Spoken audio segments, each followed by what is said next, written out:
Okay, welcome back everybody. Hope you're feeling well. Well, you'll feel much better at the end of tonight, of course, with more in-depth knowledge of elements of contract law. In particular, consideration, we'll finish that off today. We pretty well finished it last time, but some aspects of consideration a little bit tricky, and so we need to go through them again. But remember, you understand these slightly difficult but very important cases if you have good tools, such as Google. No, definitions of what consideration is. And the only one you need to remember is the last one, reciprocal benefit and detriment. That's a summary, if you like, of Curry and Miser. So if you, in an exam question, you write down consideration is reciprocal benefit and detriment, put in brackets Curry and Miser. Okay. Talking about examinations, there's an assignment for you lot to do. Yes. When's it due? Do you know? Have you got it yet? Not yet. Completely in the dark. Okay. All right. When you're handing in assignment questions, don't include the question. Okay. I want the answer, not the question. I know what the answer is, because I mean, I always have the first page. I do a little one of these. Omit. So I'm going to just put a cross next time. All right. Okay. And remember, word limits are maximum word limits. Okay. You don't have to write 2,000 words if the limit says 2,000 words. Okay. As long as you're relevant to the question. All right. Okay, so just one of my gripes about marking assignments. But assignments are important because it gives you practice at examination technique. Also, when you're writing assignments, always highlight your sources of law, your cases and statutes. And the best way when you're typing them is bold print. Okay, good. Okay, well, on the screen, practice what I preach. Curry and Miser is in bold print. Okay, good. Okay, anybody any questions from last time? Queries, worries, anxieties, comments? Okay, good. So either two possible conclusions can be drawn. Number one, everything is absolutely crystal clear, well understood, thank you very much. Or you haven't got a clue. Anyway, as I say, I always ask for questions at the start of the class. I always ask for questions at the end of the class. But please, once the class is ended, that's it. Okay? All right, good. If you got a question, ask me next time. And probably better, write it down, because that's good practice as a lawyer. What is the issue? What's the question? Okay, good. All right, so let's move on. You know the definition of consideration. Well done. So what are the easy bits? Well, obviously, consideration must be sufficient. That means of some value, need not be adequate. Okay. So it must know Chapel and Nestle. The chocolate wrappers had some very, very small peppercorn value. That was good enough. Okay. And also, what kinds of actions or promises can or cannot amount to consideration? Well, benefit and detriment. So if you have a right to do something and you give it up, that's your detriment. So in Hamer and Sidway, the nephew had a right to drink, smoke, etc., and he gave up that right. So that was a detriment to him. That was then consideration. Adequacy and sufficiency, already covered that. Okay, all right. Thomas and Thomas, of course, that was the widow who was not given a house by her husband, and so the question was there a contract between them? And the court said yes, because she agreed to pay £1 rent per year. Okay, it's very low rent, but of course, as my comment last time was, they should have owned the property jointly, so by the right of survivorship, when one spouse dies, the property automatically goes to the surviving spouse. Okay, good.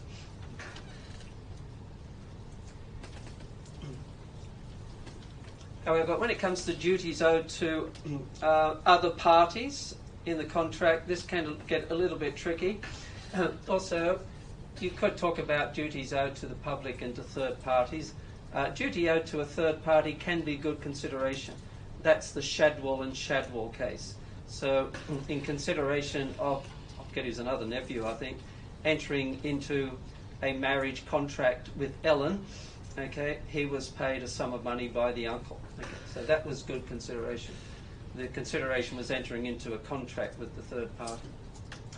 But what happens if you've got an existing contract? Watch out for that in exams. There's an existing contract, and then the terms are varied. In particular, when one party promises to make extra payment to the other. And the general point is that is not good consideration because you're performing your existing duty. There is no extra detriment that you suffer. And that's Stilk and Morrick, which isn't actually, yes it is, Stilk and Morrick. Contrast Hartley and Ponsonby, okay, which we'll look at in a moment.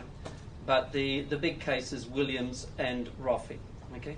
So Williams and Roffey, the court said there was good consideration, even though the subcontractor was performing his existing duties under the contract. But we need to go through those points in Williams and Roffey. Why was that good consideration? Because that's very controversial. Okay. So Stilk and Myrick, always hang on, don't worry about that.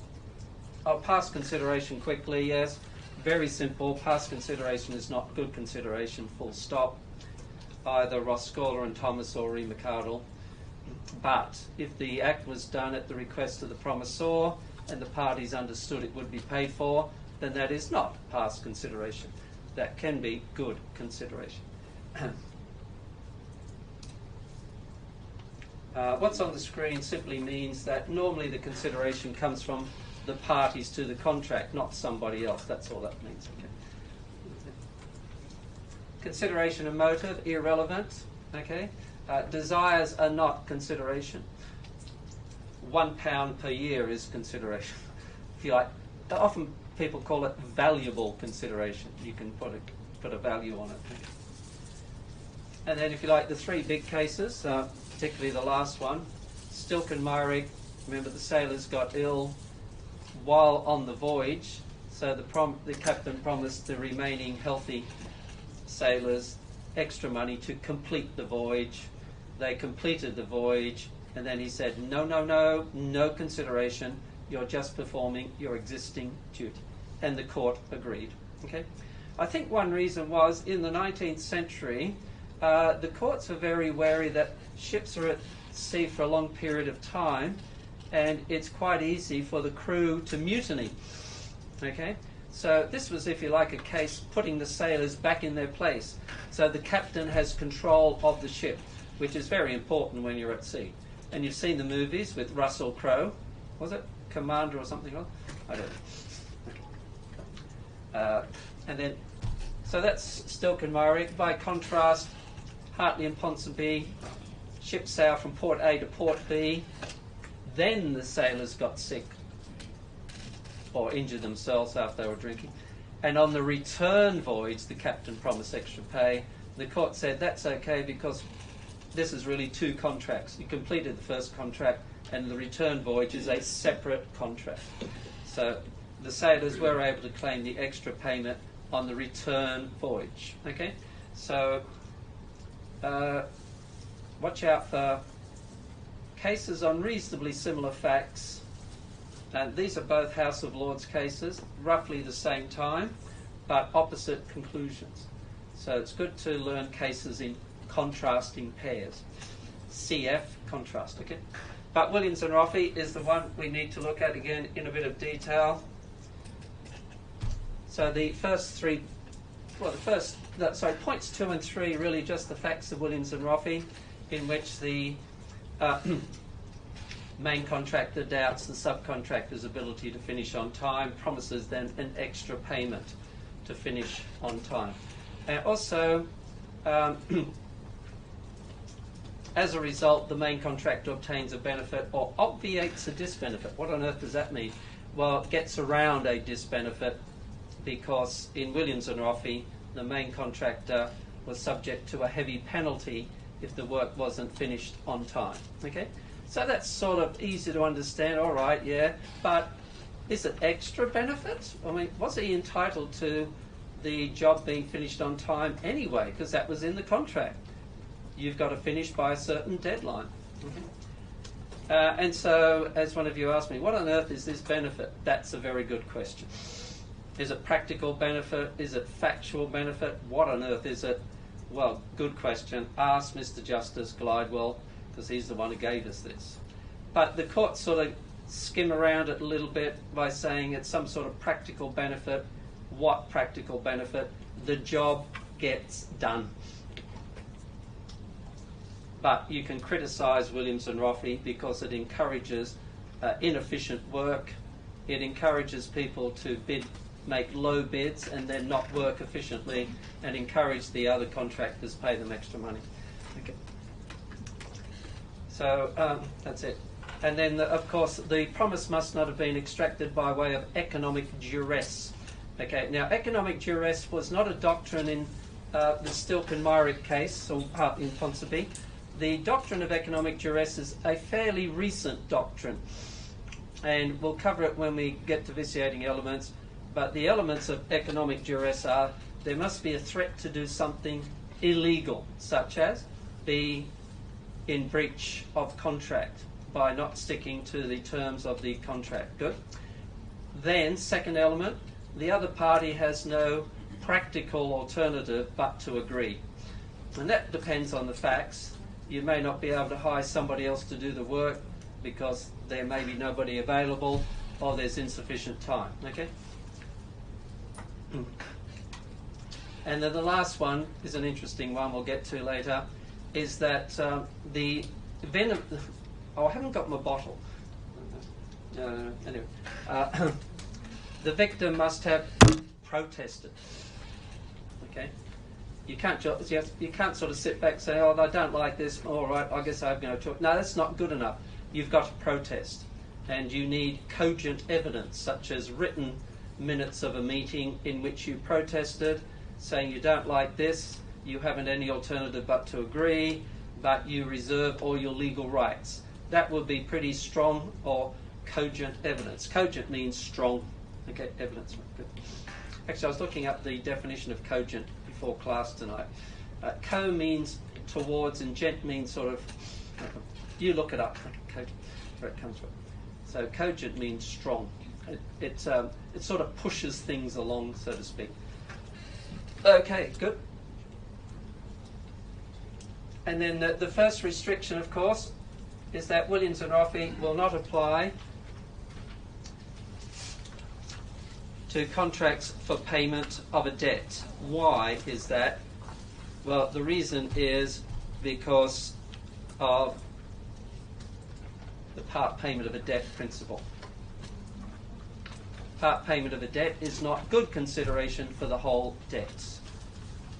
And that's the finding of Folkes and Beer. Remember, Mr. Folkes paid off the principal, but then asked for Mrs. Beer to declare him debt-free. She said, no, you still owe me the interest. And the court agreed. Part payment of a debt is not good consideration for the whole debt. And the debt was the principal plus interest. Okay? They had agreed. They sort of, I'm not sure whether they shook hands or whatever, but yeah, I agree, Mr. Folkes, you can pay off half the principal now and the rest in instalments. That's it. But then she said, well, hang on, you still owe me the interest, and the court agreed. Okay, but there are exceptions to the part payment principle. Payment in a different form, payment, particularly earlier payment, obviously is a detriment to the debtor, and payment by a third party, because we've covered that before. Okay? So Williams and Roffey is not applicable to debt cases. And this is why we have an illogical distinction between contracts for sale of goods, provision of services on one side, and contracts for payment of a debt on the other. It's an illogical distinction, but it's a necessary distinction to make because Folkes and Beer is House of Lords, Williams and Roffey is only Court of Appeal. Okay? But, as I say, Folkes and Beer is under assault in the recent case law in England, in particular, in which the courts are saying, well, hang on, isn't part payment a benefit to a creditor, particularly if the debtor is in some sort of financial difficulty? Better to get something rather than nothing if there's bankruptcy declared. Okay? So that's Williams and Roffey, and make sure you're familiar with the facts of Williams and Roffey and the issues that arise. Is it a contract for sale of goods, provision of services? The first point to note. There must be a benefit to the promisor, but, you know, what benefit? No definition. Okay. So in an exam question, just say, if there is a benefit. Okay. And then lastly, of course, there must be no economic duress. Economic duress might occur. For example, you could change the facts of Williams and Roffey. Instead of the main contractor approaching the subcontractor, it could be the other way around. Subcontractor approaches the main contractor. Okay, that is stronger evidence of economic duress. Okay, all right. Okay.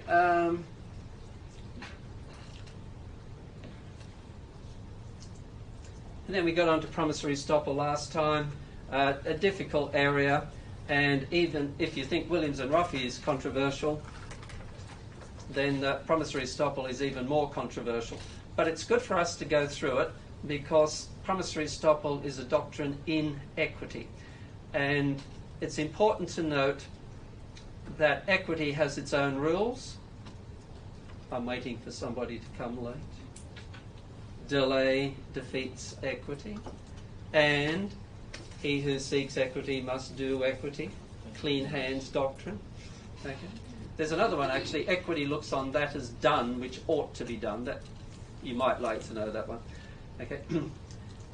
So that's one point to note, which makes it a little bit tricky because the parameters of promissory estoppel are not crystal clear. The other one is the remedies in equity are much wider than at law.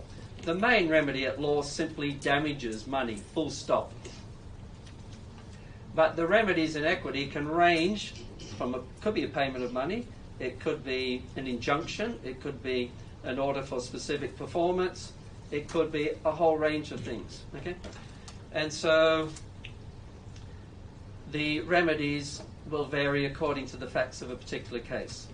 The expression I like is that equity will mould the remedy to fit the facts of the case, the fairness of the case. And so you don't know the result until you go to court. That's a disadvantage of equity. It's uncertainty. You might get a fair result, but at the expense of uncertainty. And so businesses hate uncertainty. All right? And so, right. Okay, let's go through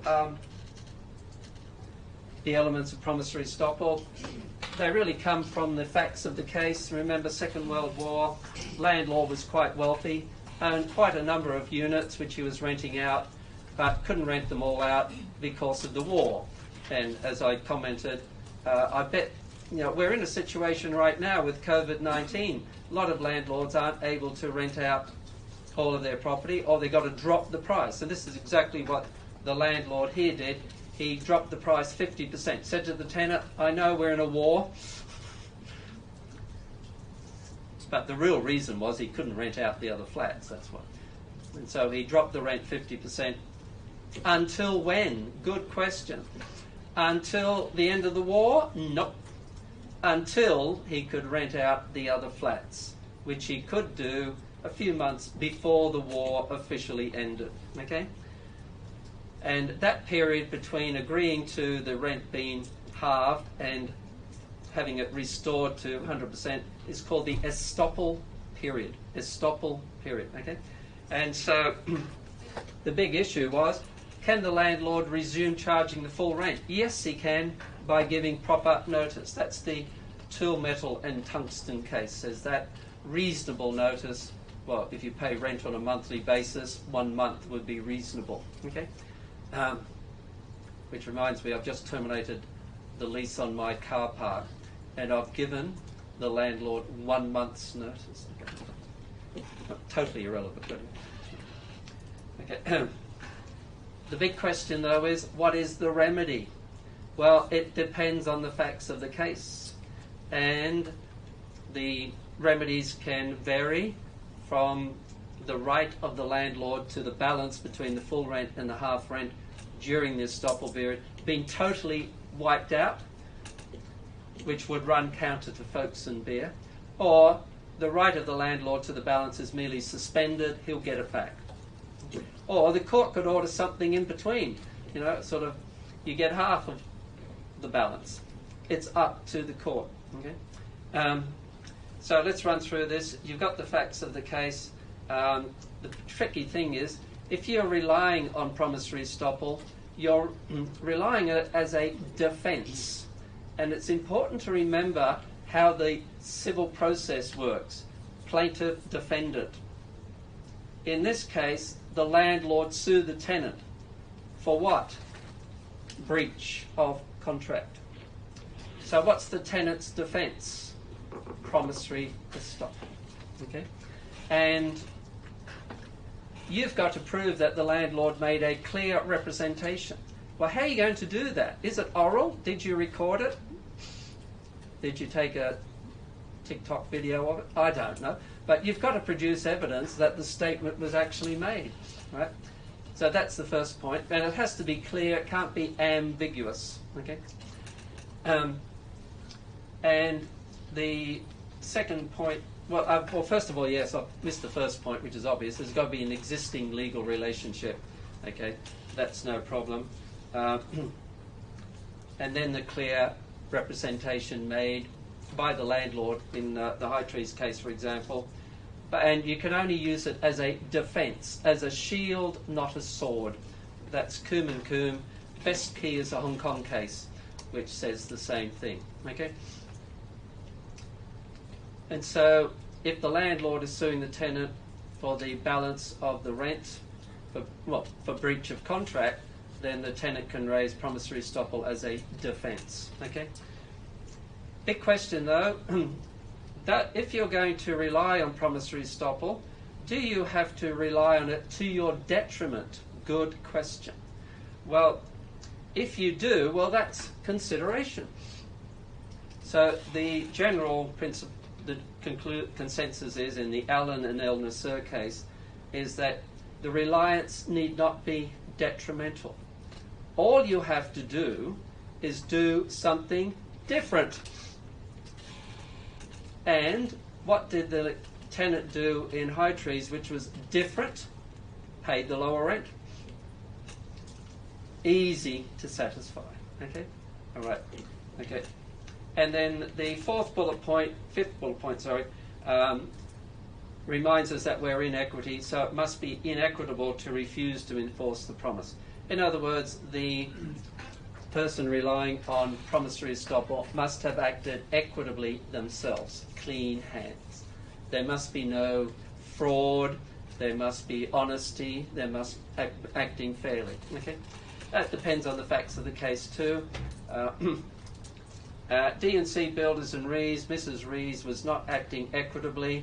She was basically exerting economic duress on the building company who she owed money to. She says, I know you're in financial difficulty. I'm not going to pay you the full amount. I'm only going to pay you a fraction. Take it or leave it. And Denning said, no, you can't rely on promissory estoppel there because you are not acting equitably.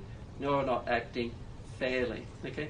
You're exerting pressure on the other party, which in effect amounts to economic duress, which we'll cover later.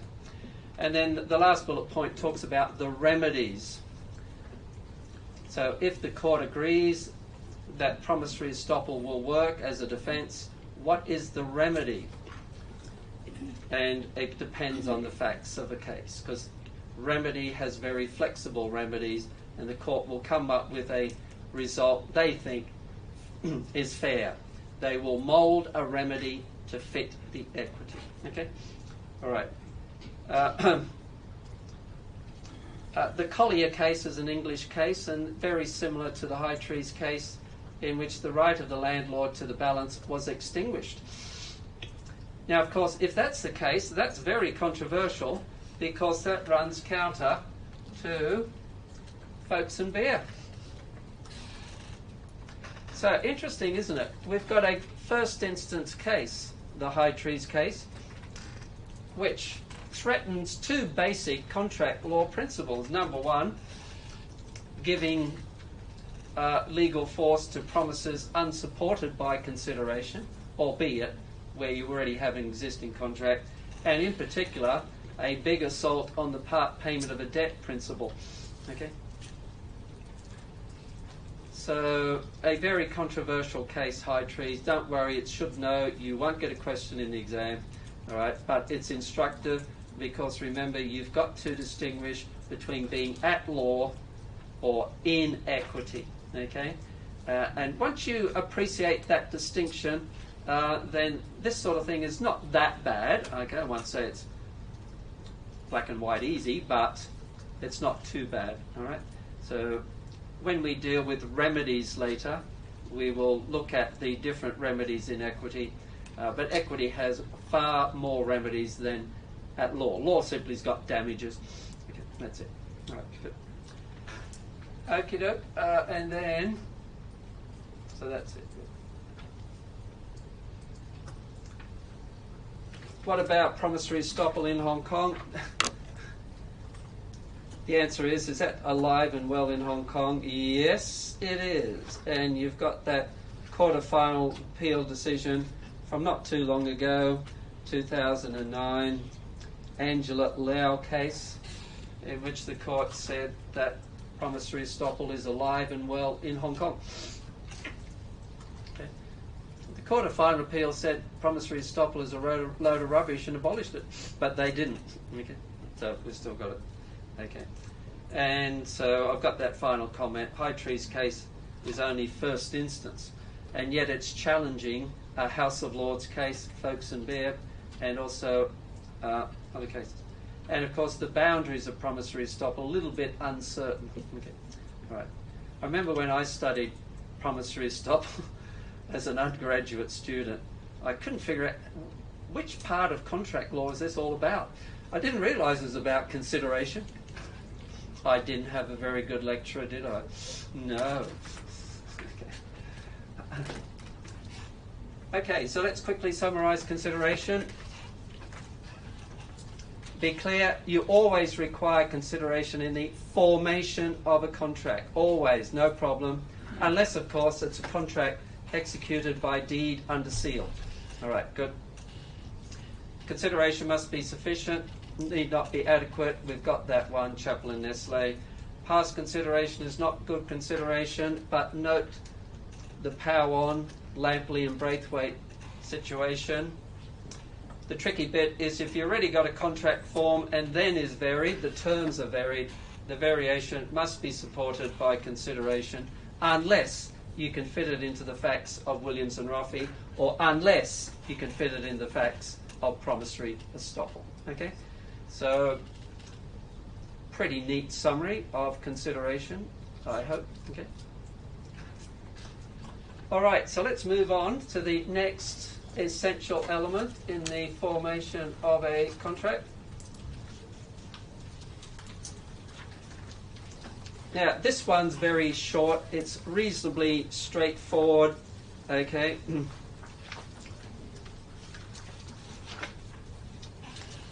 And you need to appreciate that the court acts by way of rebuttable presumptions. Make sure you're familiar with that expression, rebuttable presumption. In other words, the court will presume something is what it might be, unless there is evidence to prove otherwise. Okay? So that's the way to look at it. So what are these? Well, let's quickly go through the academic bit. There is an academic argument. Do you really need an intention to create legal relations? Is it an essential element in the formation of a contract? Or could you simply say it's tied up in the need for consideration? Okay? I mean, if you provide consideration to enter a contract, doesn't that mean you're serious? You intend to enter into it? Well, there's an argument it is. But the courts are saying that it is a separate requirement. Okay? So it is a separate requirement, particularly from consideration.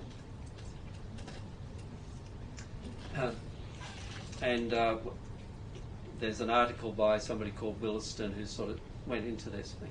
So if you are doing an examination question, as in your assignment question 1 is dealing with the formation of a contract, you always say, The court will look for essential elements in the formation of a contract. You know what they are. Number one,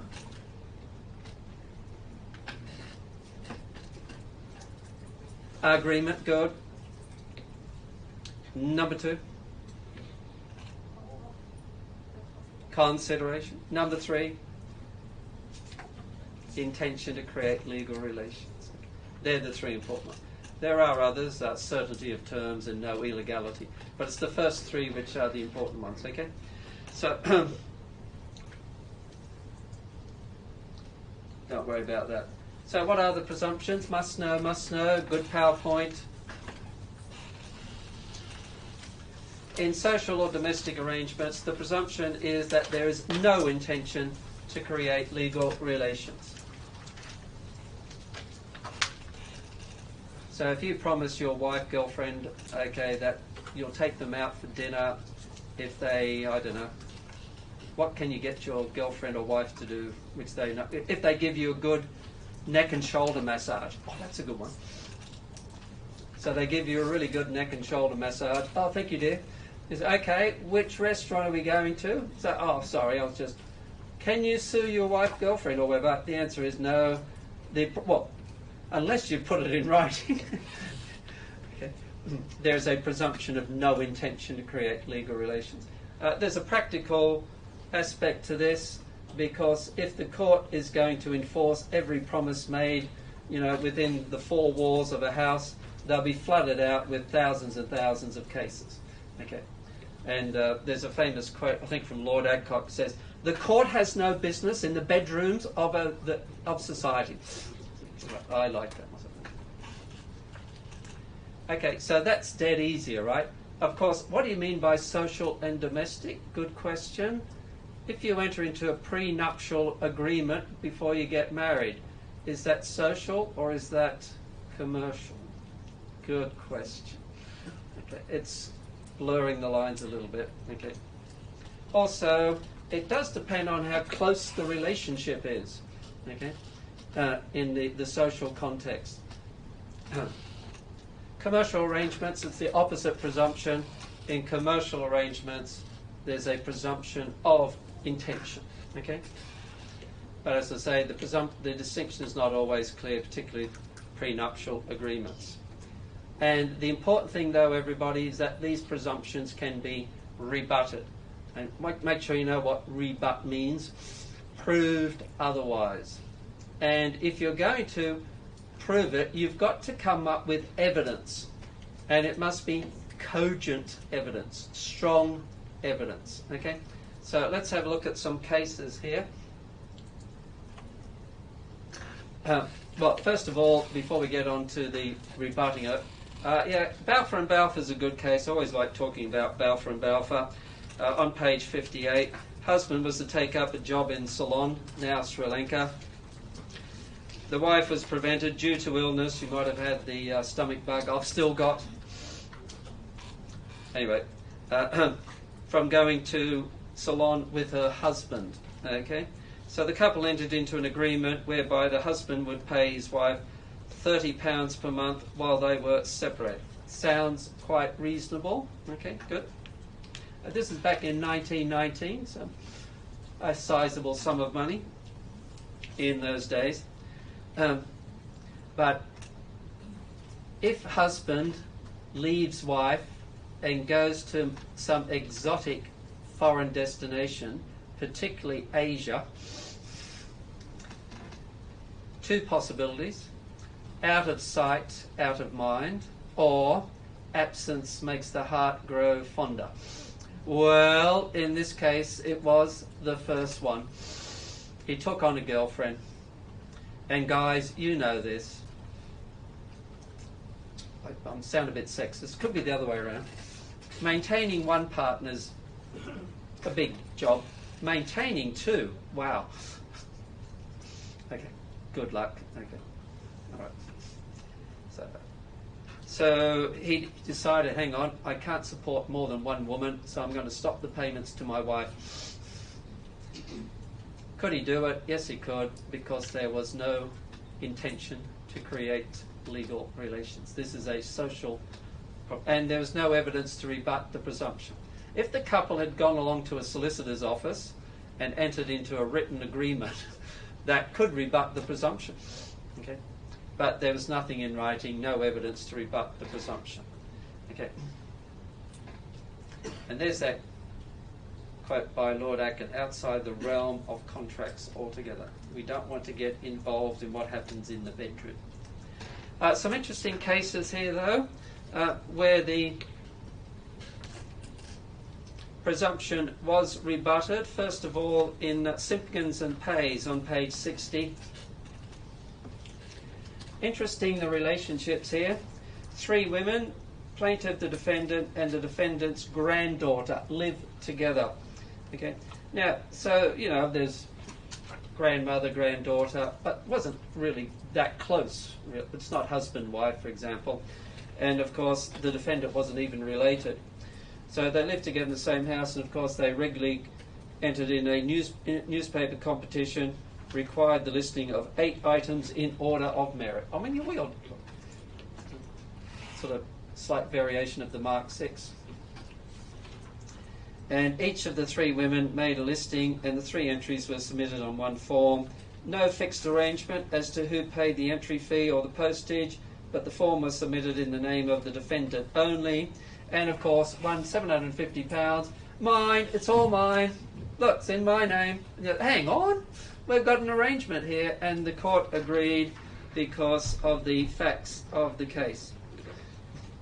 The facts disclose an agreement to go shares. Well, it depends on the evidence, okay? The court will look at any documentary evidence, perhaps oral evidence could have been submitted, and the court was convinced that this was sufficient evidence to rebut the presumption. And we have a Hong Kong case, Wu and Chu, similar sort of facts. Oh, it is a Mark 6 case, okay? All right.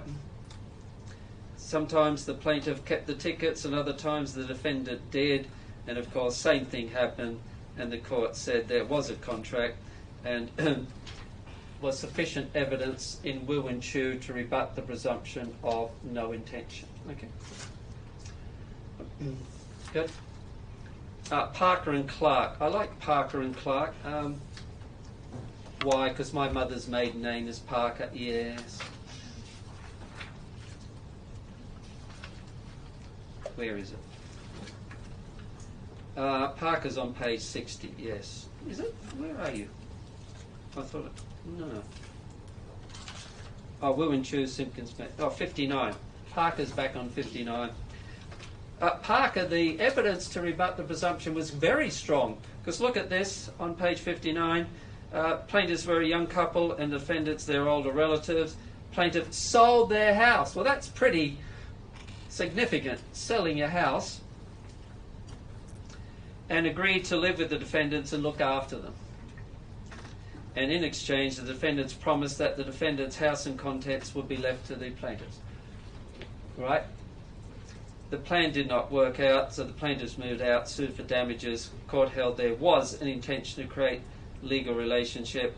The fact that the plaintiffs sold their house before moving in the defendant's house suggests that this was intended to be a binding agreement. Okay. Again, it would have been better to put it in some sort of formal document, okay, but they didn't do it, okay, and so the court still found it was enforceable. So Parker and Clark, relatives sharing a house, binding contract, as the plaintiff had to give up a house to move in. That's pretty significant evidence to rebut the presumption. Merritt and Merritt, interesting case. Merritt and Merritt on page 159 again, a divorce case. Reminds me of that movie with Michael Douglas and who was it? Catherine Turner, I think. You know, they're going through a divorce, really violent type of divorce. Merritt and Merritt. The court found the contract was binding there, despite the fact they were married because they were going through a very rancorous divorce, and they were no longer in love, no longer living in amity. Amity is French for being in love. All right. Okay. Okay. So the court said, unlike Balfour and Balfour, they were living together. In such cases, their domestic arrangements ordinarily not intended to create legal relations. It is altogether different when the parties are not living in amity, but separated or about to separate. They then bargain keenly, and by goodness me, I used to work for a law firm who, one of their major departments was family law, and they used to make a fortune out of the fact that husband and wife divorcing, and they'll say, I'm going to fight, I don't care, I'll keep litigating until there's no money left. And the lawyers say, thank you very much. Well, that was the case. They then bargain keenly. They do not rely on honourable understandings. They want everything out, cut and dried, sorry. It may safely presume they intend to create legal relations. Okay. And then Jones and Patterbatten is an interesting case because you're all law students, and in Jones and Patterbatten, as a daughter working in America and received an offer from a mother who lived in England, come back, dear, and study for the bar in England, and I will pay you a monthly allowance, or whatever it was. Yes. So she left her job in America, went back to England to study for the bar. Okay, and then the mother stopped the payments. So the daughter sued. Was that enforceable? Good question. Well, you could say, hang on, even though there's no intention to create legal relations in a mother-daughter relationship, surely there's strong evidence to rebut the presumption. The strong evidence being she gave up her good job in America and went all the way back to England. Okay, and I think that probably is arguable, but the court found there was no contract, not so much because there was no intention, is because the court couldn't figure out exactly what the terms of that contract or deal would be. Okay, so Jones and Patterbatten's a slightly odd case because you would think there would be sufficient evidence to rebut the presumption, but the real reason for the court finding there was no contract was because they couldn't figure out what the terms would be. That's why it wasn't binding. Okay. Right. So a slightly odd case, Jones and Patterbatten. So summarising domestic contracts and rebutting the presumption of no intention to create legal relations. Well, you've got to have strong evidence, objective evidence of a contrary intention, such as the context in which the agreement was made. In merit and merit, they were very serious. They were bargaining very keenly. They were no longer in love. Also, reliance on the agreement itself. In Parker, in reliance on the agreement, they gave up their own house and moved in. Okay, and then the Jones case really couldn't figure out with certainty what the terms of the contract were. So the court will not enforce terms which are unclear or vague. Okay, good. So not too difficult, everybody. You could get a question in the exam, and it could be part A. It could be a full 20-mark question. Explain how the court resolves the question of an intention to create legal relations. Okay. Commercial contracts is fairly short because the presumption's very clear. In Edwards and Skyways, which is on where is it? On page 61. Remember, in commercial contracts, the presumption is that there is an intention to create legal relations. It could be rebutted, but in commercial relationships, the presumption's even stronger than domestic relationships. You need very, very strong evidence to rebut the presumption in a commercial arrangement. So here we have, this is sort of current too, isn't it? How many pilots have lost their job, not only in Hong Kong but around the world? Okay, he was a pilot who had been made redundant, and as part of the redundancy arrangements he was offered and accepted a payment that was stated to be ex gratia. In other words, the company volunteered to give it to him on top of his normal pay. Fair enough. So the defendant company then denied that there was an intention that the promise was binding, and the court said it was binding. There was no evidence to rebut the presumption. Okay, so Edwards and Skyways is, I think, the only must-know case on commercial arrangements. Okay. Maher and Lai, I've mentioned Maher and Lai. Why have I mentioned Maher and Lai? Anyway, Maher and Lai is just a similar case that follows that. And the courts always emphasise the fact, in fact, Maher and Lai is on top of page, I've got it on top of page 62 for some reason. So in an employment or related context, it's very difficult to rebut the presumption of an intention to create legal relations. Okay. You've also got another case on page 62, similar to Edwards and Skyways, Hong Kong Air Crew Officers Association against Cathay Pacific. Okay. Decided by Jerome Chan. Jerome Chan was a really intelligent young Chinese judge who tragically died quite young, about, I don't know, 20 years ago. Okay. Yes, very nice guy.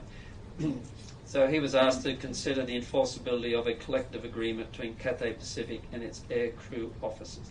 Again, read that one for yourself, but they all say the same thing. It's very difficult to rebut the presumption in commercial contracts. Okay. So the initial presumption is very strong. Clear evidence must be produced of an intention to create legal relations in domestic relations, and in commercial cases it's even heavier. Okay. Don't worry about the last bullet point. I've just thrown this one in for completion's sake. Is that you could have a contract which is headed subject to contract and where honour clauses are clearly expressed, but again, difficult to rebut the presumption in commercial cases. So what are the must-know cases on intention to create legal relations? Let's run through them quickly. I would say, where is it? Well, first of all, make sure you can state the presumptions, which are not difficult, all right? In domestic arrangements, there's a presumption of no intention to create legal relations. It's the opposite in commercial cases. Balfour and Balfour, I'd say must-know case. Cite Balfour and Balfour for the domestic situation.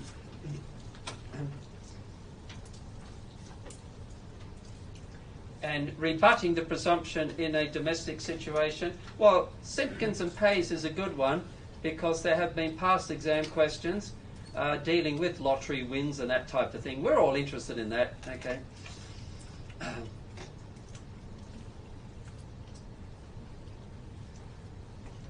And then Parker and Clark's a good one as well because that's really strong evidence. Okay. The others I wouldn't worry about. Jones and Patterbaton's a good case, interesting case, but I'd say should know. So I think the first two cases I would classify as must know, the others as should know. Okay, Wu and Chu also, it's always good to throw in a Hong Kong case, which is relevant. Wu and Chu basically follows Simpkins and Pays. Okay. And then in the commercial arrangement, simply Edwards and Skyways. That's the only must-know case, really. But emphasise the fact that it's going to be very hard to rebut the presumption in commercial cases. So I don't know why Maher and Lai is not actually mentioned in your course manual. If it is, I can't find it. So you might like to cite Maher and Lai as well, because it's good to have a Hong Kong case. All right, everybody, so that's it. Finished. That's intention to create legal relations. Now, on page 63, they've also talked about capacity. You can't enter a contract unless you're aged 18. And also of sound mind. So I presume everybody in this class, congratulations, you have capacity to enter into a contract. In fact, you already have, haven't you? You've signed your contract with Space. Well done. which means what? You're entitled to attend various classrooms between certain set times to listen to these really brilliant lectures. And you are legally in this room because of your contract. Your contract gives you a license. And a license is permission to be on property, which turns your presence into a legal presence rather than an illegal presence. So if there's somebody here who hasn't signed a contract with Space, you are a trespasser. Everybody else in this room, including me, we are visitors. A visitor is somebody who's on premises legally with permission. And the permission for us comes from the contract we've signed with Space. So the type of license is called a contractual license. Okay, good. So when you go home tonight, turn to the person you're with and say, hello, I've got a license. What? You haven't even got a car. What did you get? No. Okay, all right. Good.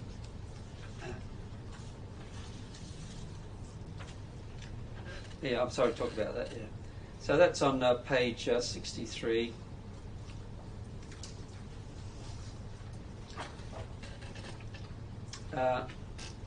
Page 19.1, 19.2, forget about those. I don't know why they're in your course manual.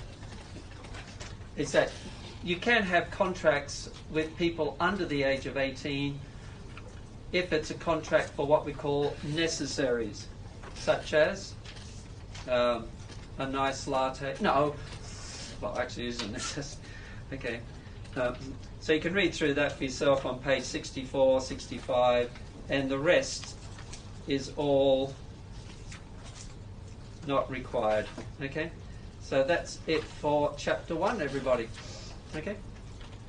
As I say, your course manual is very long. I'd say about 100 pages too long, because that's it. We're finished chapter 1. Okay? Good. So we can now get on to, oh my goodness, chapter 2. Here we come.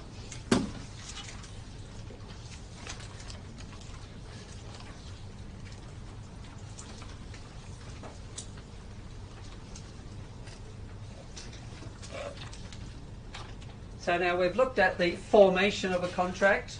You know what the essential elements in the formation of a contract are, don't you? Agreement, consideration, intention. You could add in certainty, capacity. All right, good. All right, so we've got a contract, but what's in it? What's the contents of the contract? Well, now we're talking about the terms of the contract. Okay. And we're going to look at this in 4 separate areas. First of all, we're going to look at oral statements made before entering into a written contract. Do they have any legal effect? The answer is, it depends.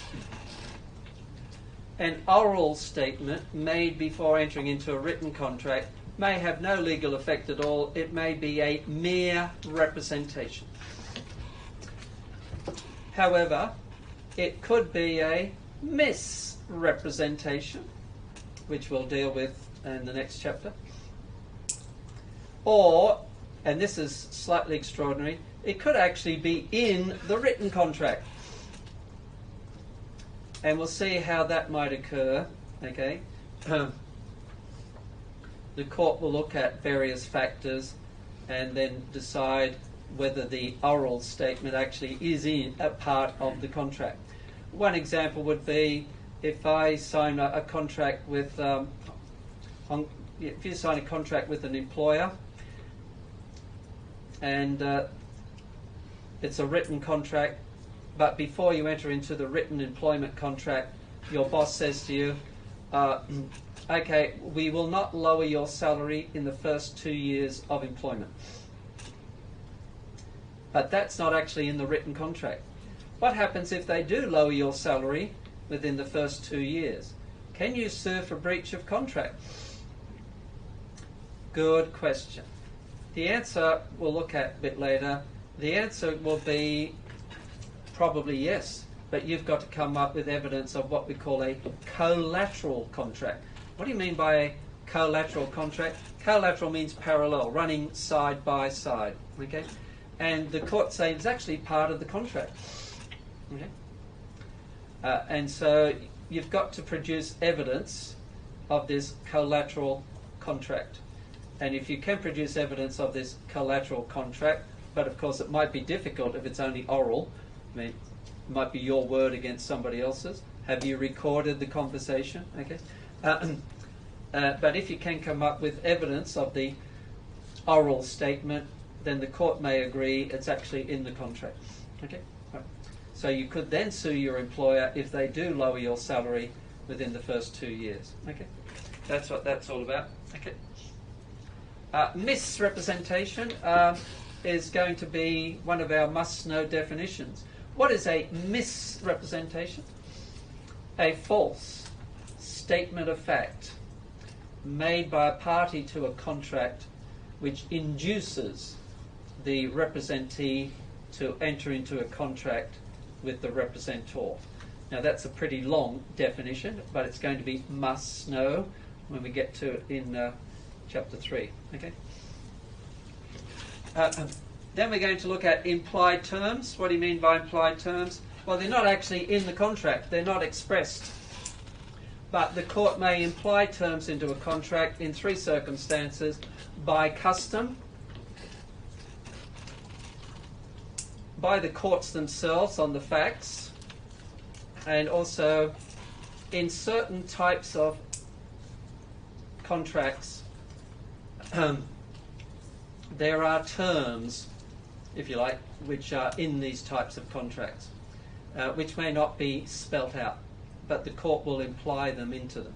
And they can imply them into to make the contract work, okay? Or there can be terms implied into a contract by legislation, notably the Sale of Goods Ordinance and the Supply of Services Implied Terms Ordinance. Okay? And the Sale of Goods Ordinance obviously deals with contracts for sale of goods. The Supply of Services Implied Terms Ordinance obviously deals with contracts for supply of services. Okay? So, all right, everybody. Talking about services, I think it's time to have a short, quick drink.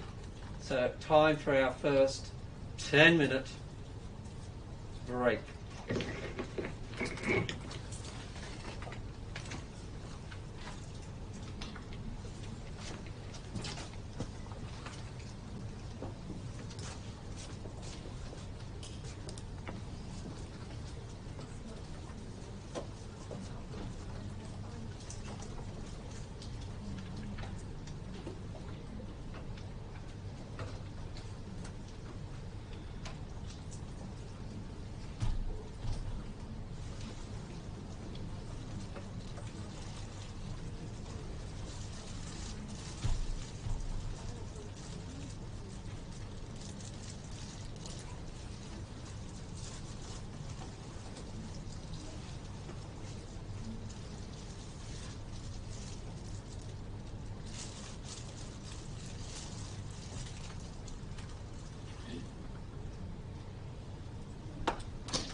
Okay, welcome back, everybody. As I say, normally I go for about an hour and a quarter, then have a fairly longish break. But I decided I'll have the 2 short breaks because of my condition. 2 10-minute breaks, right? Okay. Anyway. So before the break, we're looking at an introduction to the contents of a contract, the terms of a contract, also called the clauses of a contract, all mean the same thing. Okay, and then some terms are not more important than others, and the more important terms are called conditions, and as opposed to the less important terms called warranties. Okay, now a condition.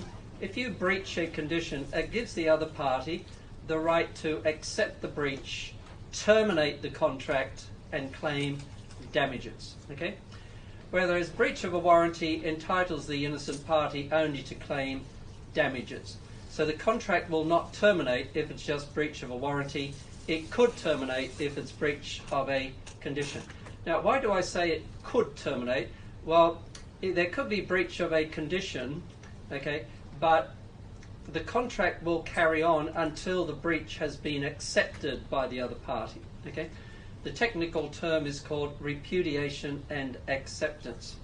Until the breach or the repudiation is accepted, the contract carries on. Okay? And so the contract is either alive or dead. Have I done my Walking Dead impression? No. Oh, good. Okay. You've seen that silly show, right? Walking Dead. Into season 12. I couldn't believe that. Season 12. I mean, you're either alive or you're dead. If you're moving, you've got to be alive, right? Unless there's a little flicker of electricity somewhere. So there are no Walking Dead contracts. Okay? You're either alive or you're dead. Okay? So I like to know.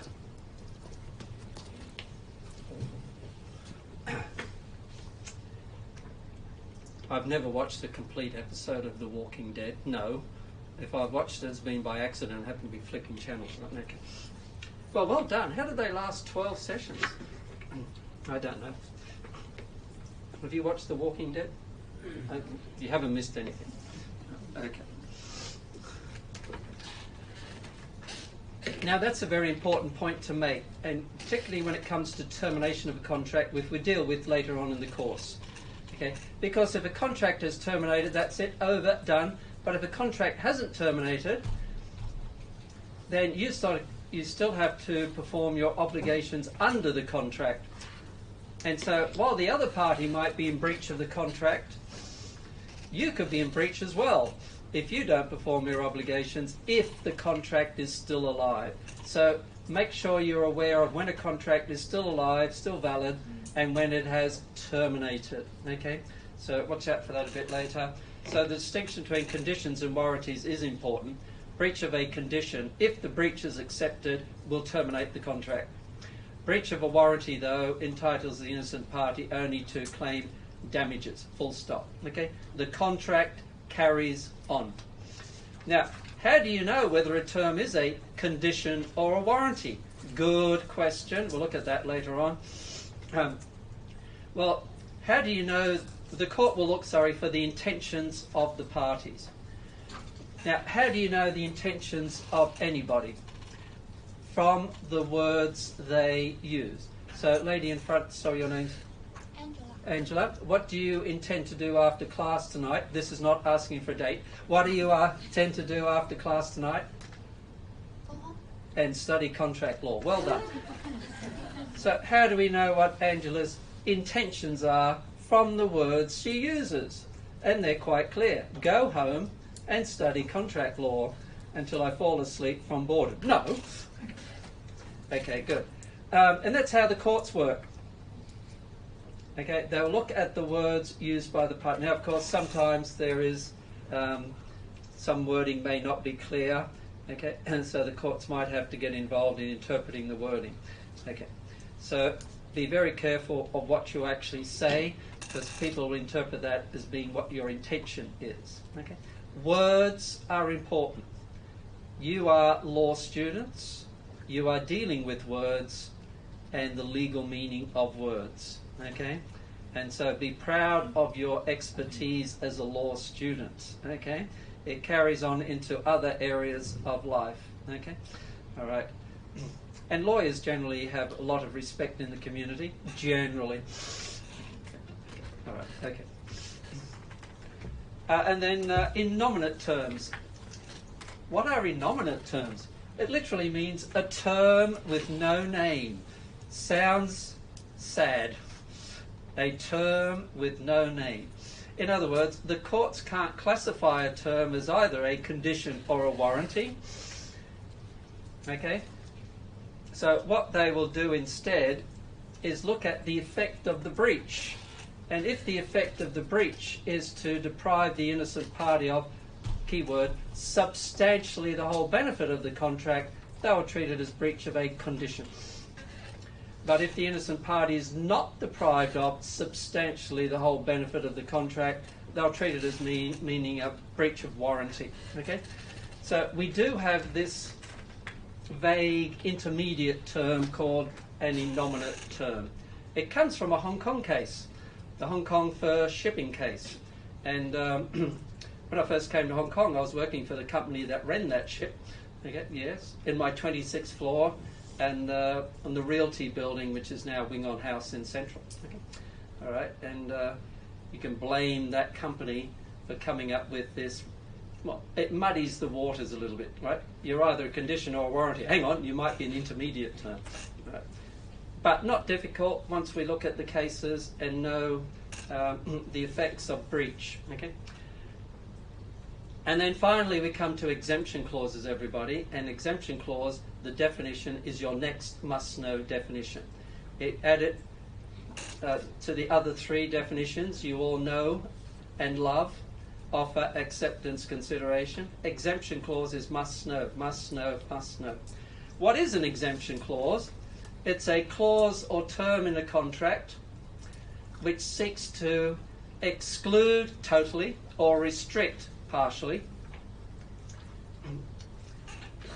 either breach of contract, negligence, or misrepresentation. Okay? So I'll say again, it's a clause in a contract which seeks to exclude or restrict liability. I missed out the word liability. Restrict liability for either breach of contract, misrepresentation, or negligence. Okay? In other words, if you look at that definition, it's raised as a defence to a claim for either breach of contract, negligence, or misrepresentation. Okay? Now, a little bit unfair on you at the moment because we haven't studied misrepresentation yet, and we haven't studied negligence yet. Okay? But we will study negligence in the talk part of the course. But basically, negligence has four elements, and you could almost call it A, B, C, D. There must be a duty of care owed by the defendant to the plaintiff, duty of care. There must be breach of the duty of care causing damage. So it's A, B, C, D. Okay? A, duty of care. B, breach. C, causation. D, damage. Okay? So, for example, if you fall over in the space premises and you injure your leg, well, space owes you a duty of care. There may well be breach causing damage. You could sue for negligence. Okay? That's how it works. One very common instance of negligence is road drivers. All road drivers owe a duty of care to all other road users, including pedestrians. Okay?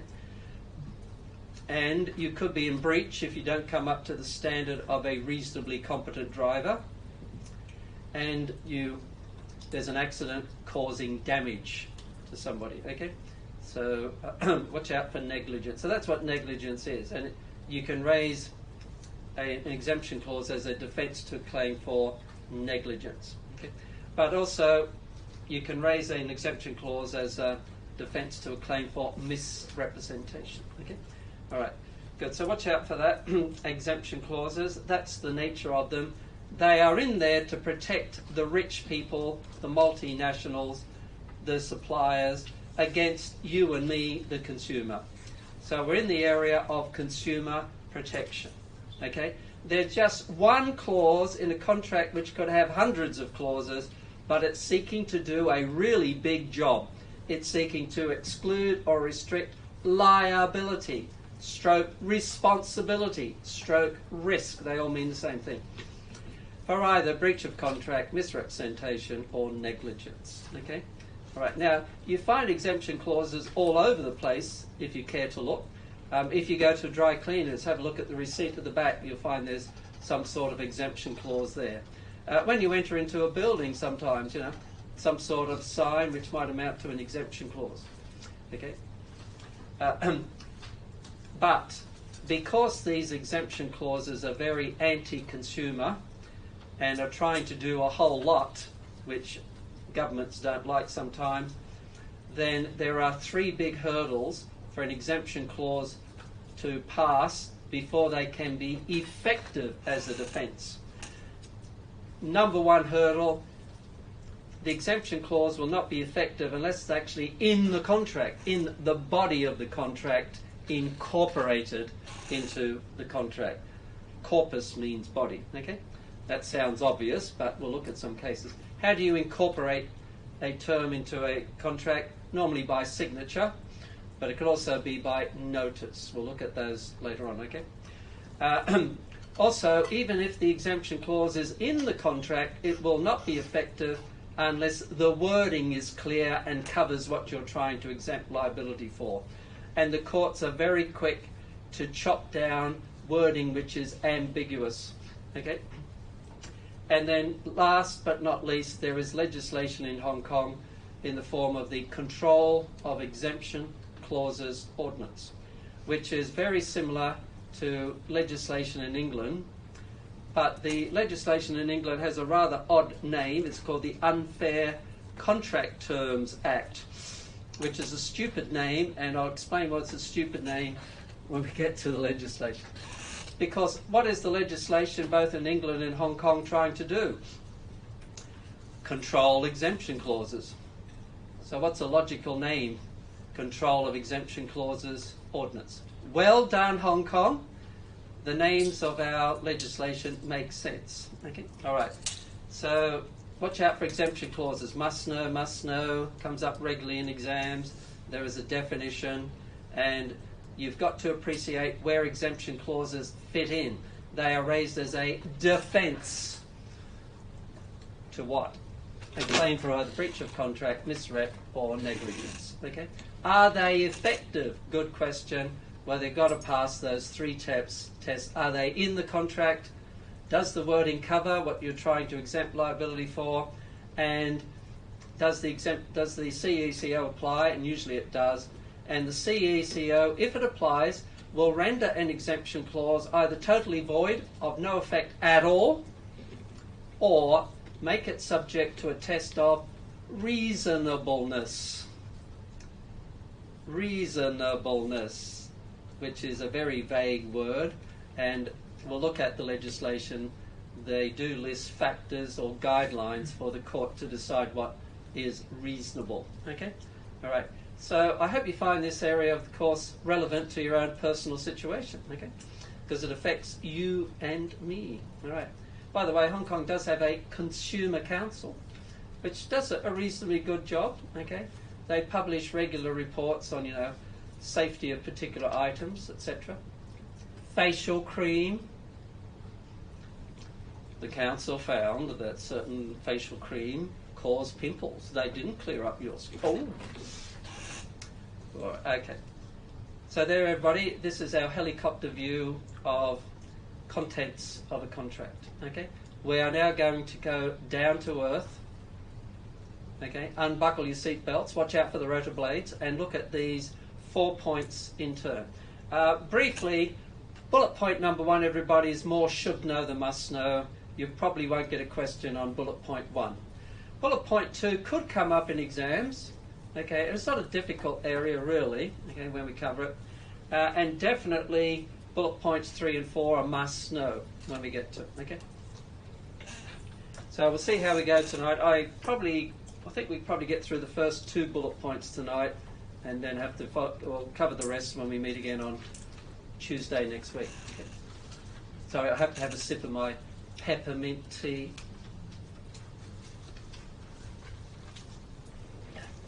I've been dying for a cup of coffee for about 2 weeks, and I keep Googling, is coffee good for an upset stomach? No, definitely not. Why not? What about a latte? I'm amazed I haven't got a headache. If you have regular coffee, all right, and you stop, I used to get these really bad headaches. Oh, what's the cure? I have another coffee. It is addictive, isn't it? Is coffee good for you? Well, that's an open question. It does keep you awake. You've had your coffee today, right? Yes. No. All right, so let's have a look at the first bullet point. The issue here, everybody, what is the legal status of oral statements made before entering into a written contract? That's the issue. And normally, well, there are three possibilities. The first possibility, it has no legal effect at all, unless it's a misrepresentation, which we'll get to later. Or it will have an effect if it's actually in the contract. So how does the court decide whether an oral statement is in the contract? It looks at various factors. First of all, the timing. And where's it got here? Timing. Rutledge and McKay's on page 73. Yeah, there it is, at the bottom. The purchaser bought a motorcycle from the seller. The purchaser had presented a written memorandum at the time of the sale that there was no mention of the age of the machine. The purchaser claimed that there was an oral warranty that the motorcycle was manufactured in 1942. In fact, it was 1930, so 12 years older. The Court of Appeal held that although the court could not preclude the possibility of such an oral warranty, the fact that it was made sometime before entering into the written contract. So you make an oral statement, enter into a written contract 1 week later. Is it in the written contract? No, it's too long a time gap. If it had been made, just a few hours before entering into the written contract, maybe. All right. So that's the result of Rutledge and Kay. So the court found that the oral statement was not a term of the contract. Watch out for the terminology here. The courts are a bit loose with their terms. It's just an oral statement, but at the bottom of page 73 they call it an oral warranty. That's being very loose with the terminology. Okay. Also, if there is a written contract produced later, that is a factor against the oral statement being in the contract. So with regard to timing, Rutledge and McKay, actually, I don't think your course managers actually got the 7-day period. No, they haven't. They've only mentioned the fact that the contract was in writing later. Okay, but Rutledge and McKay, the oral statement was made 7 days before entering into the written contract. Court said it's too long a time gap. Also, in Rutledge and McKay, again, the fact that you had a written contract later is a factor against the oral statement being in the contract. Heilbut we'll talk about a bit later. Also, the court will look at the importance of the oral statement. The more important it is, the more likely it is in the contract, such as in Bannerman and White, back on page 72. A buyer was negotiating with a seller of hops. The buyer made it clear that he would not be buying the hops if sulphur had been used. And this was an extremely important point, okay? Whereas the seller assured that the hops had not been treated with sulphur, turned out that they were treated with sulphur, and the court found this is such an important term that it was actually in the contract, so there was breach of contract. Okay. Good. Sulphur. I remember when I was wandering around the Philippines and I was checking out various cities. I went to a place called Bacolod and I went up to some, and they said, watch out for the water, it's too hot. You can smell the sulphur. Okay. Volcanoes everywhere in the Philippines. Oh my goodness. Okay. Mount Pinatubo, what a disaster that was. You can still see the ash. And the volcanoes in the Philippines are really good shape. Mount Mayon and all the rest. And of course one erupted last year, didn't it? The Taal Lake one, Tagatai. Yeah. Okay. That reminds me of sulphur anyway. Sulphur's not very good for you, isn't it? So that's Bannerman and White. Special knowledge. Now, this is a slightly tricky one, although not too bad. Two cases, which I've got a separate PowerPoint on. Oscar Chess, contrast Dick Bentley. So let's have a look at these cases. I've got a separate one on that. Oscar Chess and Williams. There's a car sale, a Morris car represented as a 1948 model when it's really 1939, described due to fraud in the registration document. The person who was selling it was an individual person like you and me. He had the document. He said this is a 1948 car. Okay, he had no actual knowledge of when the car was first registered. He was selling it to a car dealer. The car dealer was in the trade. Who has the greater knowledge? The car dealer. Okay, and they're in a better position to check. And so the statement made was treated only as a representation, not a term. So the person who sold the car was not in breach of contract. Okay. The opposite result, though, in the Dick Bentley case.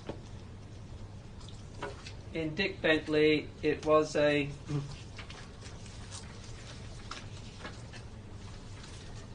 seller sold a car representing that the new engine had done only 20,000 miles when it had done much more than that, 100,000 miles.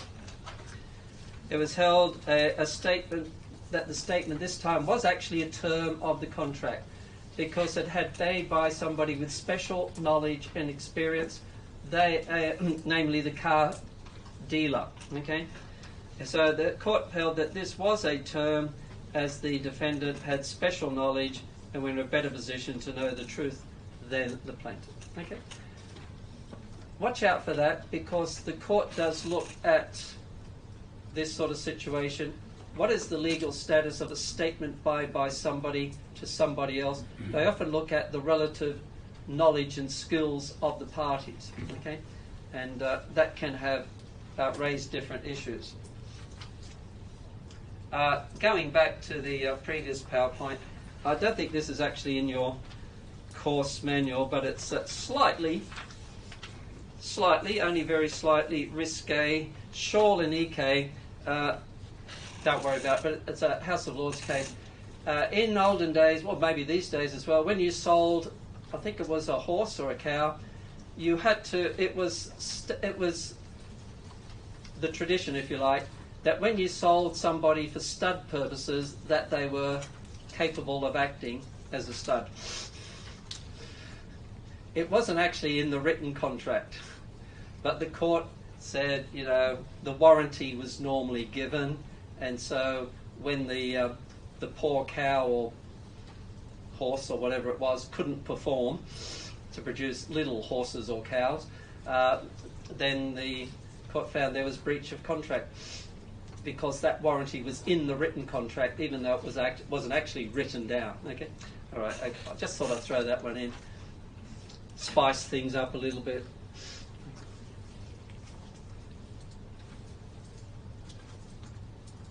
Okay, now the parole. Now, if you're going to allege that an oral statement is in the written contract, you've got to produce evidence.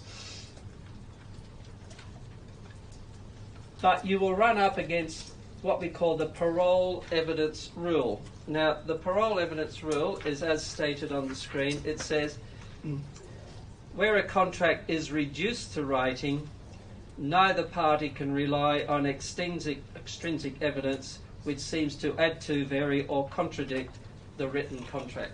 Now, I'm not sure if your course manual covers this, and it should know more than must know, because the parole evidence rule has so many exceptions that it's not really a rule at all.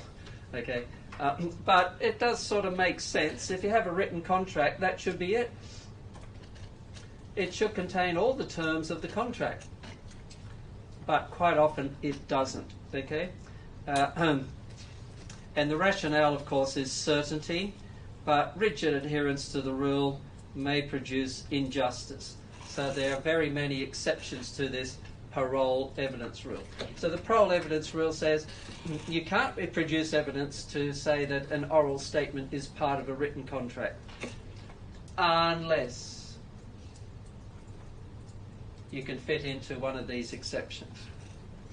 And the most important exception is number 1. Such as my example, you sign a written employment contract. Before you enter the written contract, your employer says, I will not lower your salary in the first 2 years, okay? Well, if they do, can you sue for breach of contract? Well, you'll be alleging that that oral statement is in the contract, but you've got to produce evidence, and you'll be producing evidence of a collateral, they do say warranty, but it's really collateral contract, okay? And so the court will allow you to produce evidence that that statement was made. So that is an exception to the parole evidence rule. And that's the most important one, okay? All right. The other ones are you could have produce evidence that there's a certain custom that applies in whatever circumstances apply. Also, you could produce evidence in which the language is ambiguous, so you need clarification. You could also produce evidence that a contract was not to operate until a specific event occurred, such as somebody getting some sort of patent in order to sell proper goods. Okay. Also, you can produce evidence about the validity of the contract. There could have been a mistake made. The contract could have been entered in under duress. Or NEF. What on earth is NEF? It's called known, N-O-N-S-E-S-T, factum, F-A-C-T-U-M. Known as factum simply means not my deed. I signed a contract, but I didn't know what I was doing, that sort of thing. It's a very, very, very, very narrow defence. There are only very, very few cases on it. So to pretty well almost 100% certainty, if you sign a contract, you're bound by the terms in the contract. And not only that, you're bound even though you haven't read the terms of the contract. So I ask you, everybody, if you've got a credit card agreement, have you read the terms of your credit card agreement? Well, if you have, you're 1 in 1,000. Okay? And when we get to unconscionability later on, there's the Hang Seng Bank credit card case in which the person involved had not read his credit card agreement, which you couldn't blame him. I mean, sometimes I turn up in class with my magnifying glass because the print's so small, all right? Okay, and then sometimes you can produce evidence about the identity or capacity of parties, and then finally could be rectification of a recording mistake. All those are sort of interesting, but just goes to show that this parole evidence rule is a very, very weak rule, and the major exception is bringing in evidence to prove the existence of a collateral contract. Okay? All right. How do you prove the existence of a collateral? Well, this is a bit of history. In the Heilbut-Simons case, the courts were very reluctant to allow this. They said, hang on, well, you've got a written contract, that's it, go away. But then the court said, in very narrow circumstances, yes, there could be a collateral contract, but only where there is clear evidence that the representations made were to have contractual force. They were very tough on it, but since that time the courts have relaxed a bit more. Okay, and Lord Moulton says there may be a contract, the consideration for which is making of some other contract. So you've made an oral statement by your employer, he will not reduce your salary in the first 2 years of your employment. Well, then that will be consideration for entering into the main contract. All right. Okay, so, but there is that limitation on the collateral contract device. However, we should note that there is a legislation fairly recent in Hong Kong, which was enacted only a few years back, which came to enforce in 2016, has reduced this practical significance of this device of relying on a collateral warranty. Okay. Why is that? Because the contract rights of third parties ordinance allows a benefit to be conferred on a third party. You don't have to be part of it. Anyway, we'll talk about that a bit more when we get to the doctrine of privity of contract. Privity of contract is going to be should know, not must know. Okay. All right. Is that a new PowerPoint? I thought. Okay. No.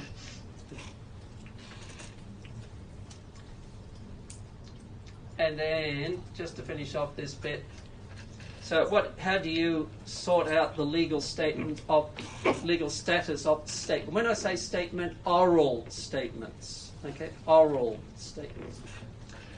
So, is a statement made by a party a term, a part of the written contract, or is it a mere representation? If it's a mere representation, it has no legal effect, full stop, unless it's a misrepresentation. Okay, good.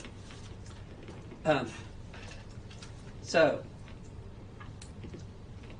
if you allege that a statement has been made, you've got to produce evidence it was made, and you've got to come in with one of the exceptions of the parole evidence rule, and in particular the collateral contract exception. Okay, and then if you can get in evidence of this collateral contract, the court will then look at those other factors to decide whether it actually should be in the contract. They'll look at the timing of the oral statement.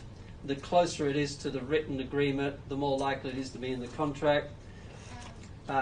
If there is a contract reduced to writing, that's a factor against. If it's a very important term, that's a factor in favour of the oral statement being in the contract. Also, if the person making the oral statement has special expertise, okay, then that will be a factor in favour of the oral statement being in the written contract. Okay, good. But of course, in real life, if in doubt, spell it out. Get it in the written contract. That's always the safest part. Okay, good. All right, so that's all. Mostly should know, okay? You know what I mean by should know. Okay. Let's get on to the second aspect.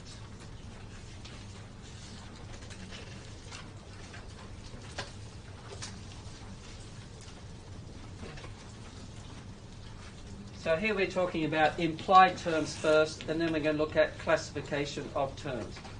So first of all, with regard to implied terms, the courts are very reluctant to imply terms into a contract. Why not? Because the courts don't want to get into the bargaining process between the two parties. They haven't got time, and it's really none of their business, so to speak. The terms of a contract should be decided by the parties to the contract and nobody else. And there is this principle of freedom of contract. Okay? But the court can imply terms into a contract either by custom, or they can incorporate it into the contract on the facts of the case, or by the common law. What do you mean by the common law? In that there are certain categories of contracts, like employment contracts, leases, in which, if you like, there are standard terms. And if one of the standard terms is not in the written contract, the court might imply it. Okay. Also, when we say implied by on the facts, it could well be to make the contract work. Okay, and we look at the test that the courts look at in a moment. There may be a term which is not in the written contract, but if you were to ask the parties, oh yes, it should be in, well, then the court will imply it to give it business efficacy. In other words, without that term, the contract would not work. Okay? You might think, well, hang on, if it's such an important term, why wasn't it in the written contract? Well, we all make mistakes, or there may be unforeseen circumstances which arise, and so the contract may not cover that situation. And so you could find the courts implying a term to make the contract work. Okay? And then finally, you can imply a term into a contract by legislation. Okay, all right. SOGO and SOCITO, Sale of Goods Ordinance or supply of services implied terms ordinance. And obviously we're in the area of consumer protection there, right? Okay. Saucy tow is an interesting statute. Your course manual doesn't cover it in much detail at all, but it was enacted due to the efforts of Christine Lowe, who's a prominent local lady politician, and it says that when you hire somebody to do a service for you, they have to do so within a reasonable time, at a reasonable price, and to a reasonable degree of competence. Okay? It's interesting because if you get somebody to fix your air conditioner or whatever you needs fixing, and they come in and they don't fix it properly, well, I mean, the guys who fixed, when I short out my electrical at my place, they just give me, hello, here it is, $650. I said, hang on, have you heard of Saucy tow? No, what's that, sir? Reasonable price? I suppose it is. They certainly arrived in a reasonable time. They did a good job. But was that a reasonable price? I said, hang on, $650 for 5 minutes work. I said, how many customers have you had today? Oh, yeah, quite a few. So you're a rich man. I don't know.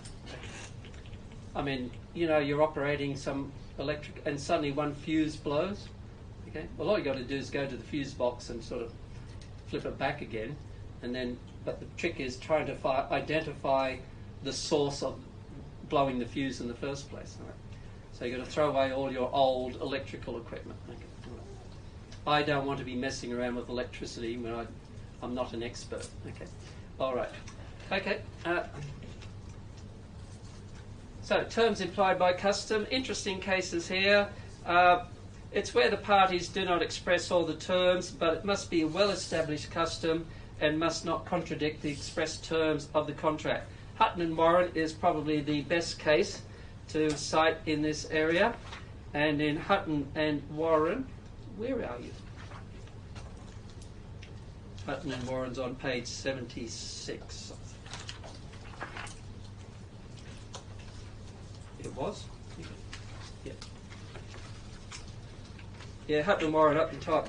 By a local custom, a tenant of this is English, tenant of farmland, on quitting in accordance with notice given by the landlord, was entitled to a fair allowance for the seeds and labour he had spent on the land.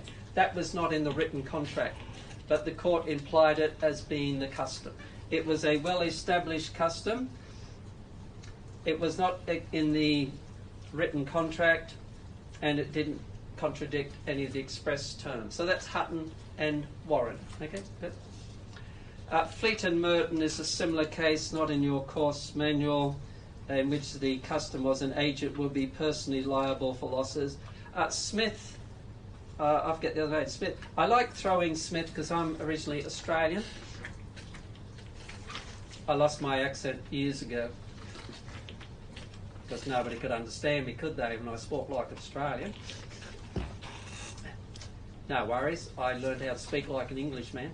And so, in Australia, in order to solve some pest problem, they imported rabbits. And they're a bit stupid because you know the expression, breeding like a rabbit.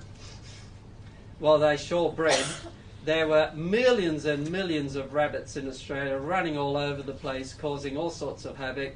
So I think it was the government said, okay, we will offer you a certain amount of money for the number of rabbits you kill. Okay, and it was the custom that 1,000 rabbits meant 1,200, 1,200 rabbit skins. So when they said 1,000 rabbits, they really meant 1,200. That was the custom. Don't ask me how that works. So the baker's dozen in reverse, I don't know. Okay. Poor old rabbits, okay. I once had 2 big white rabbits in my flat in Happy Valley. They were given to me by my next door neighbour, who was a vet at the Hong Kong Ag and Fish Department. He was experimenting with steroids on rabbits. So I had 2 really big white rabbits. Okay, my boys loved them. Okay, Rabbits, they're cute, but they don't do much. They're sort of nice rabbit. They hardly make a noise. Okay. But we kept them. They were on TV. They were famous. Rambo and Rihanna, I think we call them. Anyway, so there you are. I always like throwing in animal cases. Okay. But if you're doing an exam question, and the question is, in what circumstances might a term be implied into a contract, then by all means talk about implying a term by custom. Hutton and Warren would be your must-know case. That's a fairly easy one to remember, okay?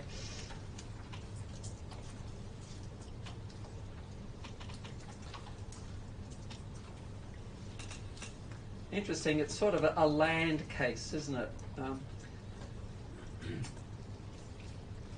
England has a very interesting history when it comes to land. Okay, all right, because I teach land law as well. Okay, and you know the mortgage, all right? A mortgage means dead pledge.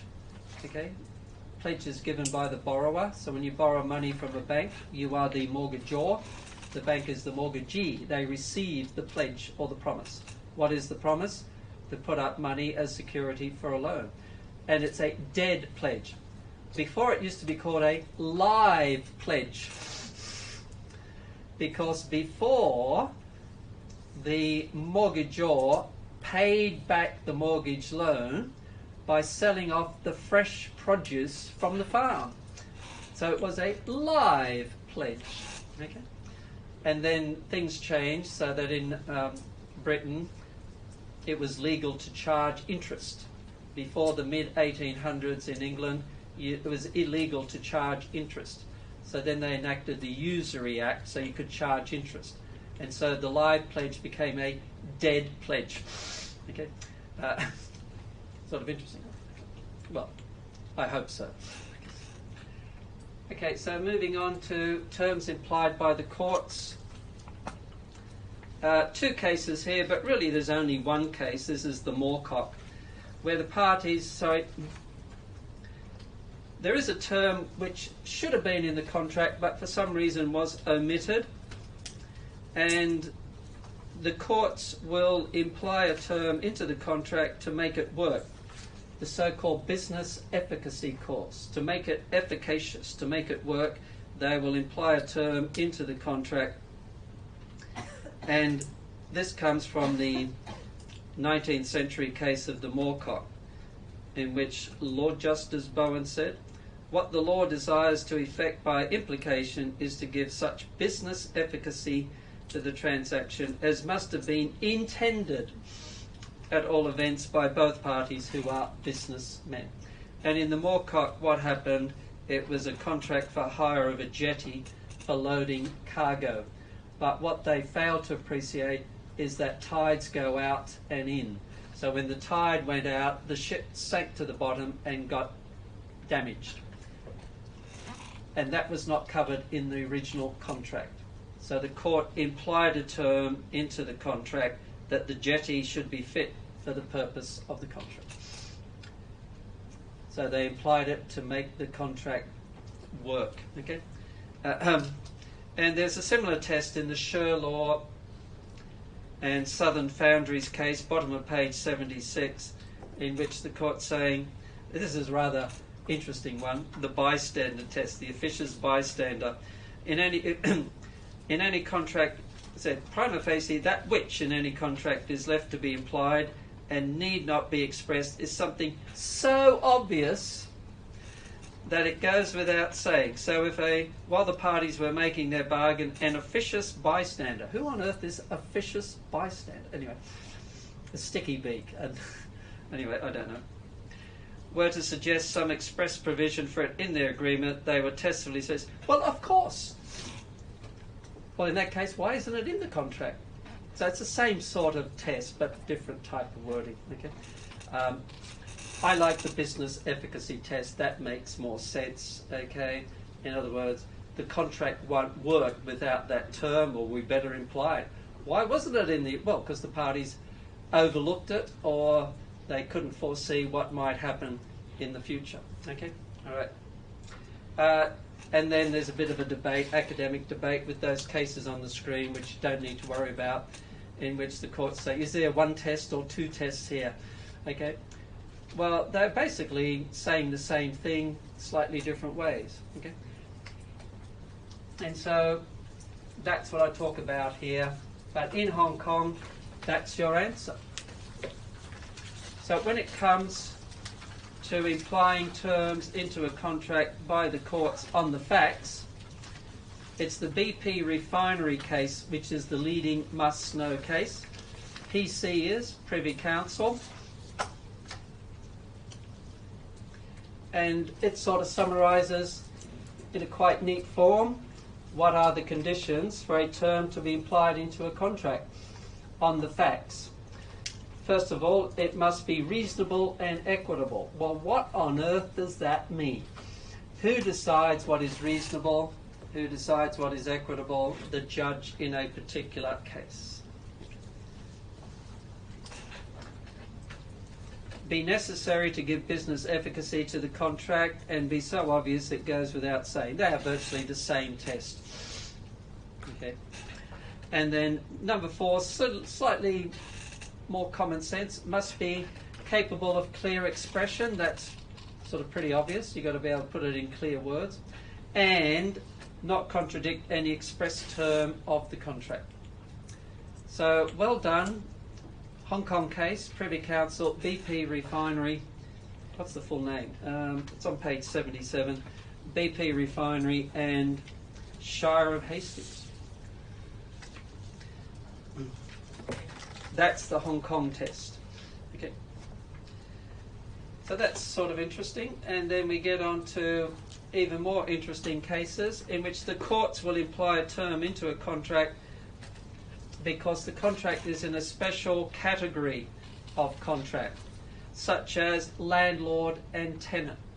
And in Liverpool and Irwin, there was an implied term that the landlord, L, landlord is L, has an obligation to take reasonable care to maintain common parts of the building. That was not in the contract, but the court implied it into the contract. Okay? And here's an interesting one, everybody, which affects everybody here. Employment contracts. Malik and the Bank of Credit and Commerce International. Now, I'm not sure how long you've been in Hong Kong, but BCCI was quite a prominent bank in Hong Kong. It went bust. Why did it go bust? Because it was lending money to terrorists. And they got caught and went bust. So suddenly all those lovely BCCI banks in Central and all the rest closed down. Okay, all right. Malik was an employee of the bank, so he lost his job. Okay, he sued his employer for breach of contract, but the court said, hang on, there's nothing in the contract covering this. Malik didn't give up. He kept pressing on, went all the way to the House of Lords, and the House of Lords implied in term into the employment contract that the employer should not conduct a dishonest or corrupt business. That is implied into every employment contract in Hong Kong. Well, I hope you don't work for an employer who is dishonest or corrupt. But if perchance they do become dishonest or corrupt and go bust, you can sue them for breach of contract. Even though that's not in your written contract, it will be implied, and your authority is Malik. Okay? All right, well done. And then we have another local case, Andiani and Chan. Andiani and Chan's not actually in your course manual. I think it should be, unless I've missed it. But Andiani and Chan involved an Indonesian domestic helper. Okay. Now we're all in Hong Kong. We know how many domestic helpers there are. What, 300,000-400,000? They're from Indonesia, Philippines mainly. Okay, when I first came to Hong Kong, 1975, there were about 1,000 domestic helpers. 1,000. Okay, and then it soon became apparent, particularly when Marcos was ripping off all the people in the Philippines. He says, "How am I going to get some money?" Well, I'll let all these people go overseas, and they'll send the money back. Isn't that great? And so, lots of Filipinos left the Philippines, went to America, Middle East, on board ships. The Filipinos are all over the place. And in Hong Kong, most are domestic helpers. Okay, and Marcos had a rule that you had to remit 30% of your salary every month back to the Philippines. Okay, it's pretty nasty. All right. Anyway,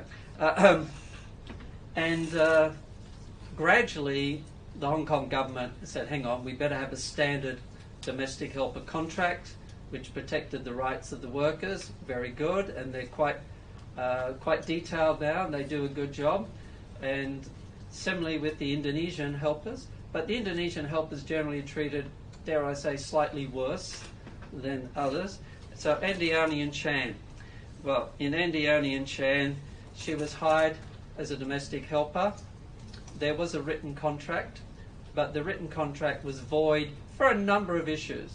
It was void for fraud, undue influence, all sorts of things, illegality.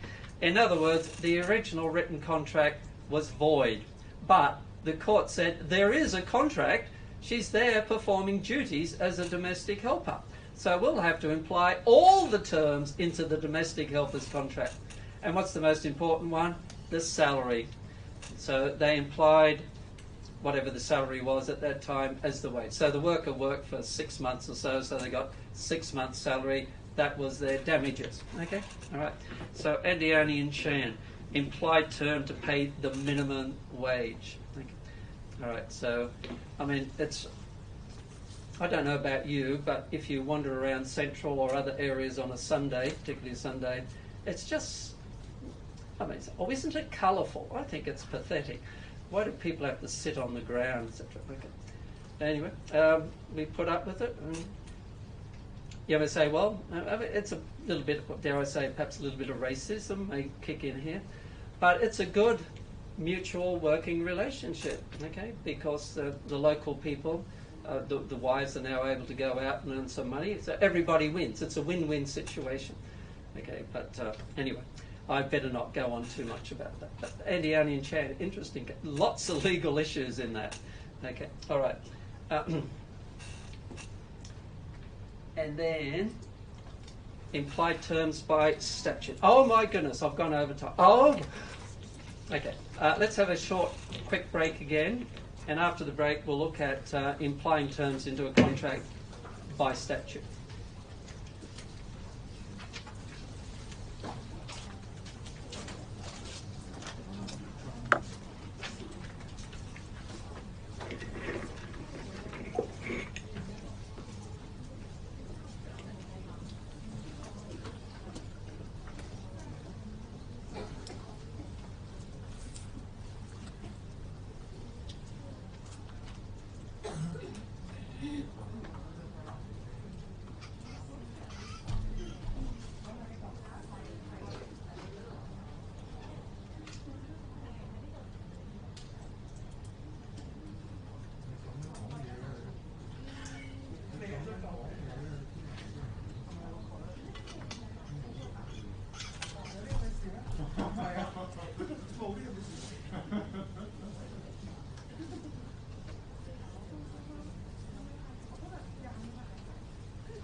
哇！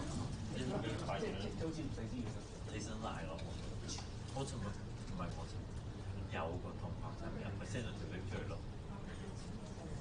唔知叫水樽定係咩？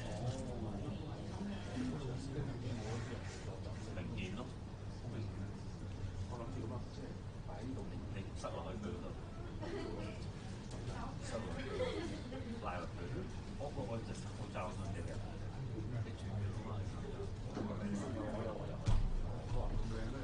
靚乜鬼啊！冇用嘅。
Okay, into the final stretch.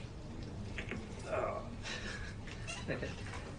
So implied terms now, everybody, this is relevant to you in that you're all consumers, and presumably at one stage in Hong Kong you'll buy some goods, so the sale of goods ordinance will apply. Okay,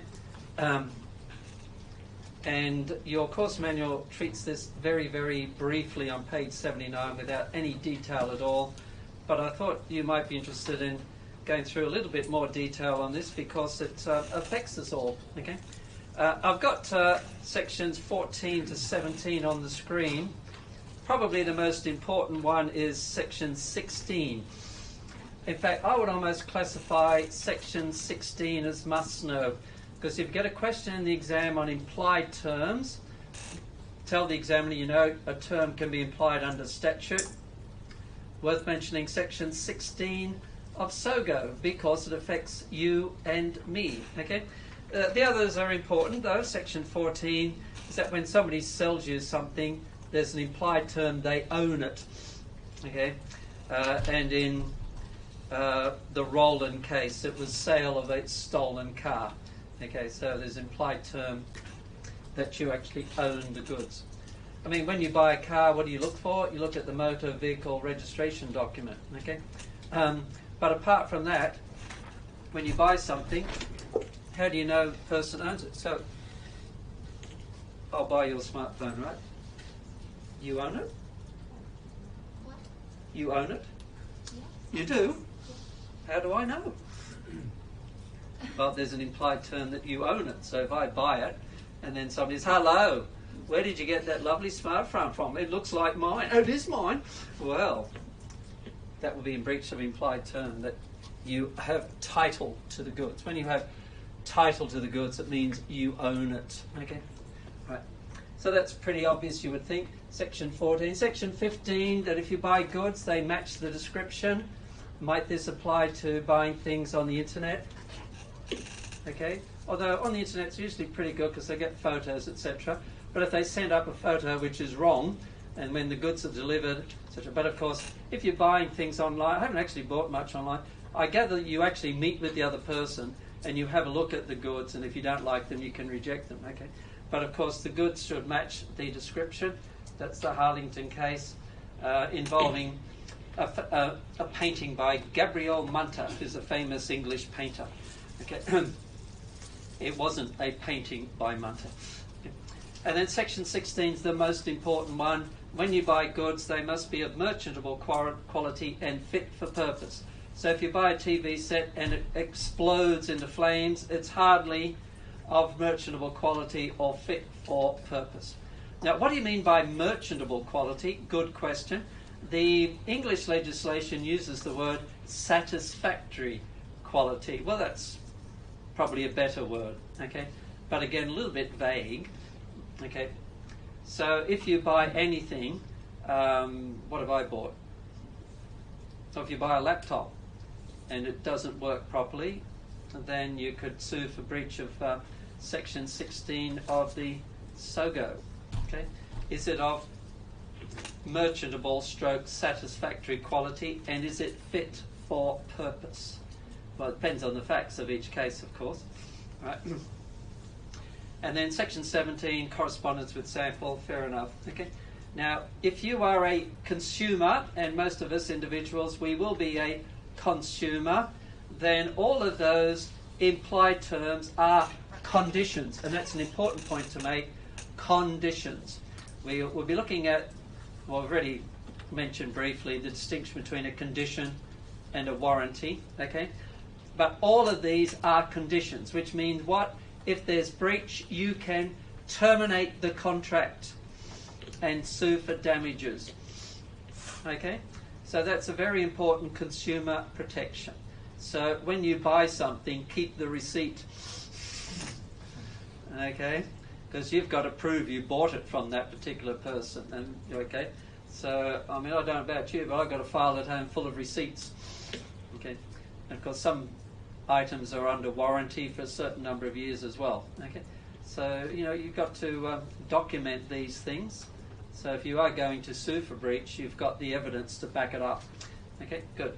So section 16, everybody, I think you'll agree, very important, applies to all of us in this room, okay, and you could use it in an exam question in which if you get a question on implied terms, it'll be in part A, could be a 20-mark question or half, depends, okay, normally a full 20 marks. Under what conditions might a court imply a term into a contract? Well, under statute, but it's good to give a bit of detail. And section 16 of SOGO will be a good one to elaborate a little bit on, rather than just saying, can be implied under statute, sale of goods ordinance, or societo. Okay? And it'd be good to go into just a little bit more detail, particularly section 16, which is pretty common and affects all of us. Okay? And then I mentioned societo, supply of services, implied terms, ordinance. And have I got it? I'll give you a special one. There you are, section 6. Oh, I thought I'd throw in it actually. Didn't realise I had that one. Okay.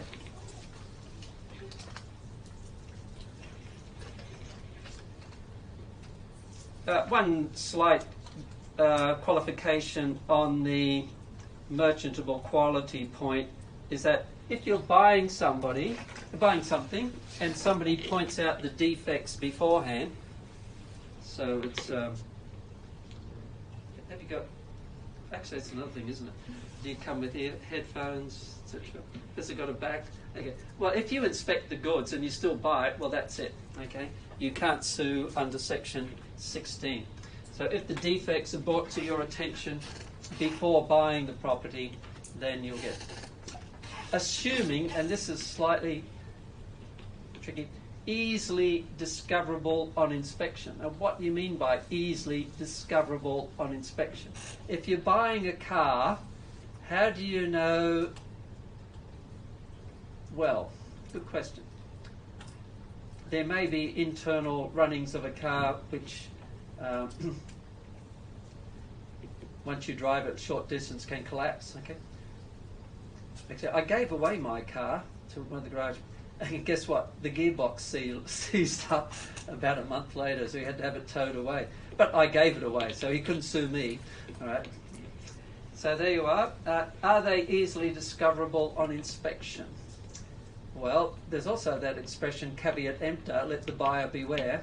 And of course, when you buy something, you should inspect it. But if you're like me, I'm a very impatient shopper. Okay, there's it, good, take it home. And then, well, actually, yes. I've done that before. I made the really gross error of buying my wife a birthday present.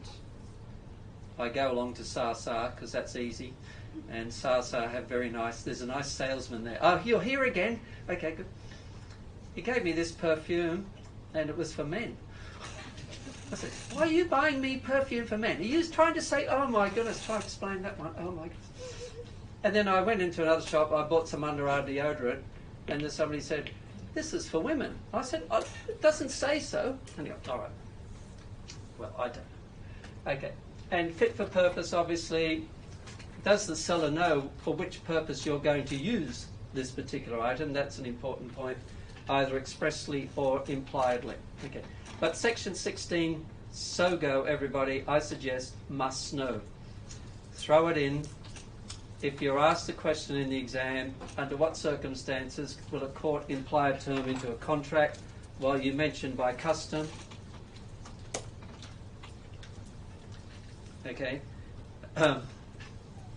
It could be by the courts themselves on the facts, the business efficacy tests, or by the courts themselves, because that's a term which should be in that type of contract, like an employment contract or a lease, and also under legislation.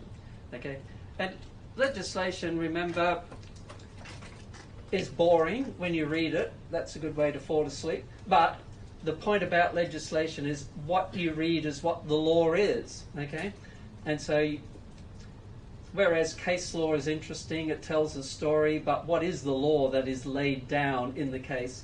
Not so easy to find the ratio of the case, the binding precedent. Okay, all right.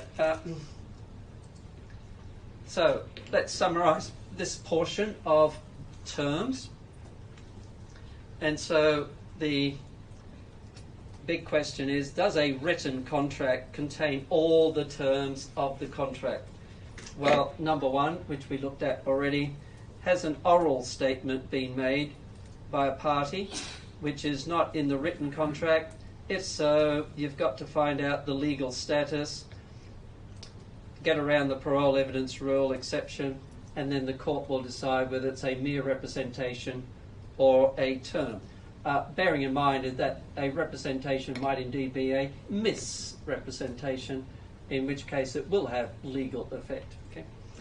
And then what we've just covered, can any other term be implied either by custom, by the courts, or by statute? Okay. All right, so that's the first 2 bullet points on terms. Let's get on to the third bullet point, and this is classification of terms. And must know, yes. The old case of Wallace and Pratt on page 80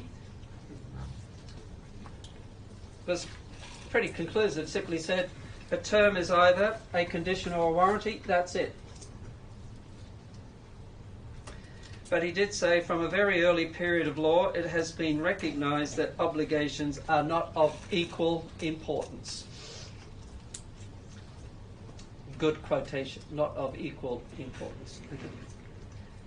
There are some which go directly to the substance. Highlight the word substance. That's an important word, substance of the contract, or in other words, are so essential to its very nature that their non-performance may fairly be considered by the other party as a, here's that word again, substantial failure to perform the contract at all. Okay? So they're the conditions.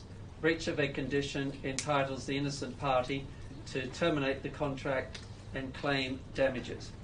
On the other hand, there are other obligations which, though they must be performed, are not so vital that a failure to perform them goes to the substance. So you see that word substance crops up 3 times. And that's an important word in this context. So Wallace and Pratt gives us this classification. Breach of a warranty gives the other party the right to damages only, but not a right to terminate the contract. Important distinction to make. Why is that? Well, the courts don't want contracts to terminate for trivial breaches, so to speak. Okay, breaches are very minor terms. But conditions give the other party the right to terminate the contract and claim damages. And we'll be looking at damages later. How much money will you get for a breach of contract? Good question. How does the court calculate quantum? How do they assess damages? Good question. Okay. And then the third category is the one that muddies the waters a bit, and this is this category of innominate terms.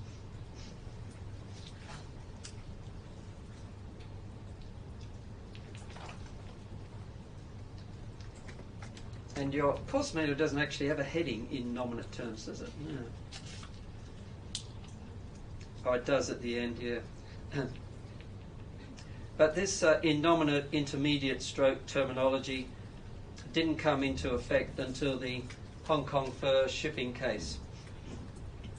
And the Wallace and Pratt's way back in 1910. Hong Kong fur shipping's on page 82, 1962. Okay. But for, if you like, neatness sake, intermediate terms are mentioned at the bottom. Also, remember they are also known as innominate terms. So what are these? Well, what's on the screen, everybody, is the must-know test. How do you know the effect of the breach of an innominate term? Because what is an innominate term? One which cannot be classified as either a condition or a warranty. Oh, by the way, is anybody feeling a bit warm, or is it just me? Everybody turned off the air conditioning. Okay. Oh dear. Okay. Well, if it's going to stay this warm for a while, I don't think I can last. Okay. Anyway, don't worry, we've only got 10 minutes or so to go. Oh, rough. All right. Okay.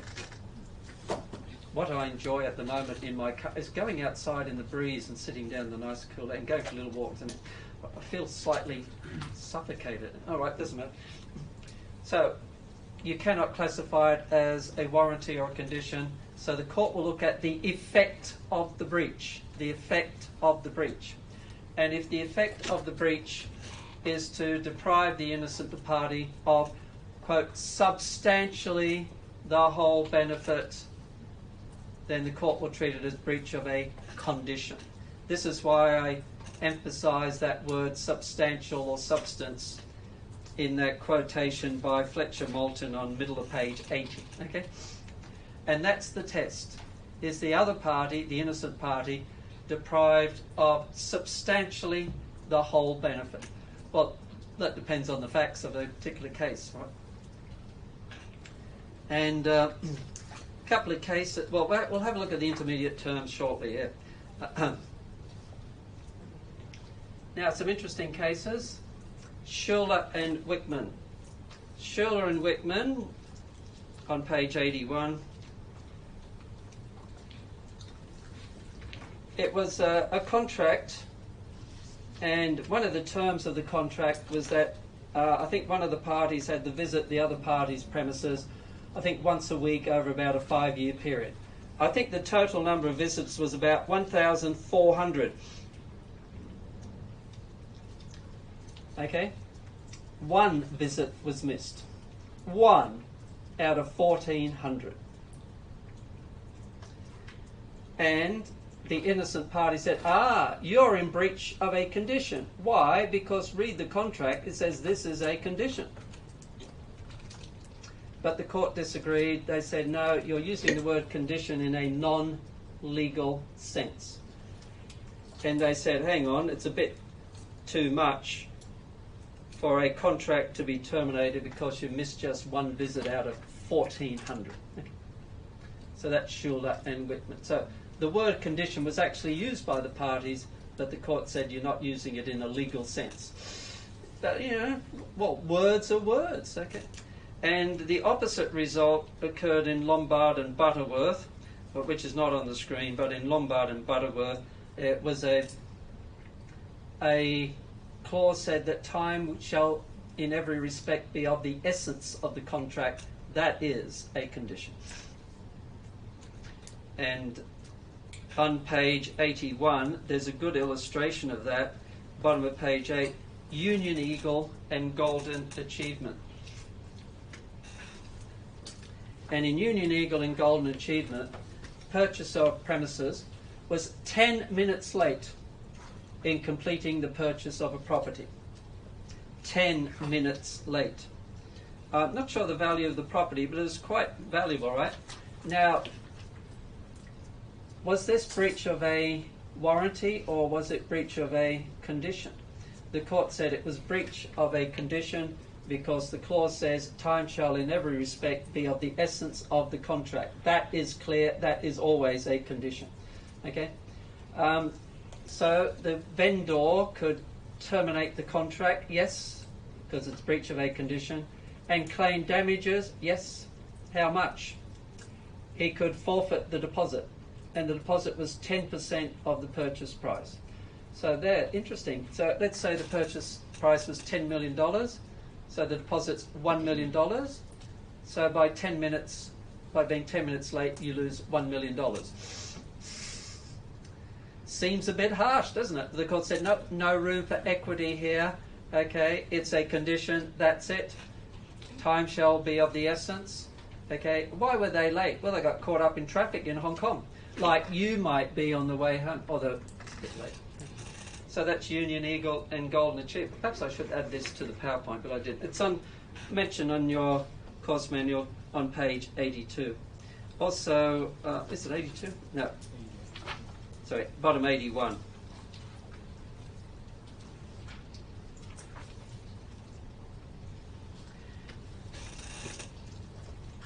Okay. In Lombard, because that was the case. Here's an interesting one. I guess you're not feeling hungry, but here is a case that might make you a little bit hungry. In rice in your mouth, I call it the Buck Farn case, rice in your mouth, which is what you might do when you have dinner. Actually, rice is good for my stomach, so I've been having a little bit of rice. But it's just the congee type of stuff, right? The last time I had congee, I was in Queen Elizabeth Hospital, and the guy next door to me died, so I haven't got very good memories of congee. But here you are, rice in your mouth. What a good case name. What happened in rice in your mouth? The contract said every term was a condition.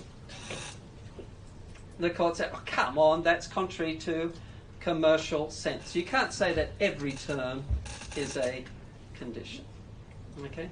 So they had to interpret each clause as to whether it was a condition or a warranty. Okay. All right. Now, getting back to my point about, I'm sorry, Angela, right? What do you intend to do after class tonight? Go home and learn contract law. Well done. Until midnight. Okay, good. So how do we know what Angela's intentions are? From the words she uses. So how does the court decide whether a term is a condition or not? Look at the words used first. And if they're clear, that's it, full stop. Okay? And follow it unless there are extreme consequences, such as in Schuler, missing one visit out of 1400 was rather extreme, or contrary to commercial sense, as in the Rice case. Okay? So next time you're using your 5G to shovel your Buck Farn into your mouth, turn to the person you're with after you swallowed the rice. So it reminds me of a case. Rice in your mouth. And they'll say, yeah, you just did that. Put rice in your mouth. No, it's a case. Explain to them what it was all about. Okay, good. So words have consequences. So when you put written words in a contract, be clear on what you're writing. That's why you should get a professional to draft contracts, because words have consequences. Okay, so everybody, not difficult. What's the distinction between a condition or a warranty? How does the court decide whether a term is a condition or a warranty? Well, they'll look for the party's intentions first, follow the wording if it's clear, if not, unless there are these extreme consequences or it's contrary to commercial sense. And then with regard to intermediate terms, remember the test is what I put up on the earlier PowerPoint. If a term is an intermediate term, in other words, the courts can't classify it as a condition or a warranty because the wording is not clear, then they were classified as an intermediate term or a nominate term, and then they will look at the effect of the breach. And if the effect is to deprive the innocent party of substantially the whole benefit of the contract, they'll treat it as breach of a condition. If not, they'll treat it as breach of a warranty. So two cases here. First, the Hong Kong Fur Shipping Company, which is the leading case in which Lord Diplock, I think it was, came up with this new category of an intermediate term. And it was a ship which had been chartered, and there was a term in the contract. Now let's have a look. The wording is 4 lines down. It says, in every way fitted for ordinary cargo service. In every way fitted for ordinary cargo service. Is that a condition or a warranty? Well, the court couldn't decide. Okay, so the court treated it as an intermediate term, and then they looked at the effect of the breach. Was the effect of the breach to deprive the innocent party of substantially the whole benefit? The court said no, because even though the engine wasn't working perfectly, it was still okay. You could still sail all right. Okay? So that's the result of the Hong Kong Fur Shipping case. Okay? And then another case, Yam and International Trade, further down the page. The wording of the clause was, quote, shipped promptly. shipped promptly. What on earth does that mean? Okay? And the court said that this was a good example of an intermediate term. So they looked at the effect of the breach to decide whether or not it was a breach of a condition or a warranty. Remember, the test is the innocent party deprived of substantially the whole benefit? If they are, it's breach of a condition. If not, breach of a warranty. Okay, good. Okay. And then these cases, everybody should know, not must know. I don't intend to go through these in any great detail. We already covered Union Eagle and Golden Achievement, though. After the Hong Kong Fur case, the courts are saying, yes, we know about these intermediate terms, but businesses like certainty. And classification into a condition is still possible even though no serious problems are caused. The bottom line is, if you want a term to be a condition, spell it out. Such as, breach of this term will entitle the innocent party to terminate the contract. That's a condition. Okay? So, as I say, if in doubt, spell it out. Okay? And then there is this argument here about whether the classification applies to sale of goods, contracts, etc. That's all should know, not must know. So all those cases on the screen, everybody, are should know rather than must know. But again, you see a clash here. The certainty approach is what businesses like. A term is either a condition or a warranty, full stop. As opposed to the justice approach, which is the innominate term approach. And the justice approach says you shouldn't allow a contract to be terminated for trivial breaches. Okay, so we do have this clash between these two approaches. Okay, everybody, so that's pretty well it for that. You'll notice on page 83, we start talking about exemption clauses. So exemption clauses will be top of the list of what we'll be looking at next Tuesday. Exemption clause is what? A term in a contract which seeks to exclude or restrict liability for either breach of contract, negligence, or misrepresentation. A must-know definition. Okay? And we'll be looking at the law on exemption clauses in detail. Not tonight, because we're pretty well out. And I'm getting hotter and hotter here. Okay. So we'll look at exemption clauses next time. So, anybody, any questions? Queries? Worries? Anxieties, comments, suggestions? I have two suggestions. Number one, read ahead. And number two, have a safe journey home. And I'll see you next Tuesday.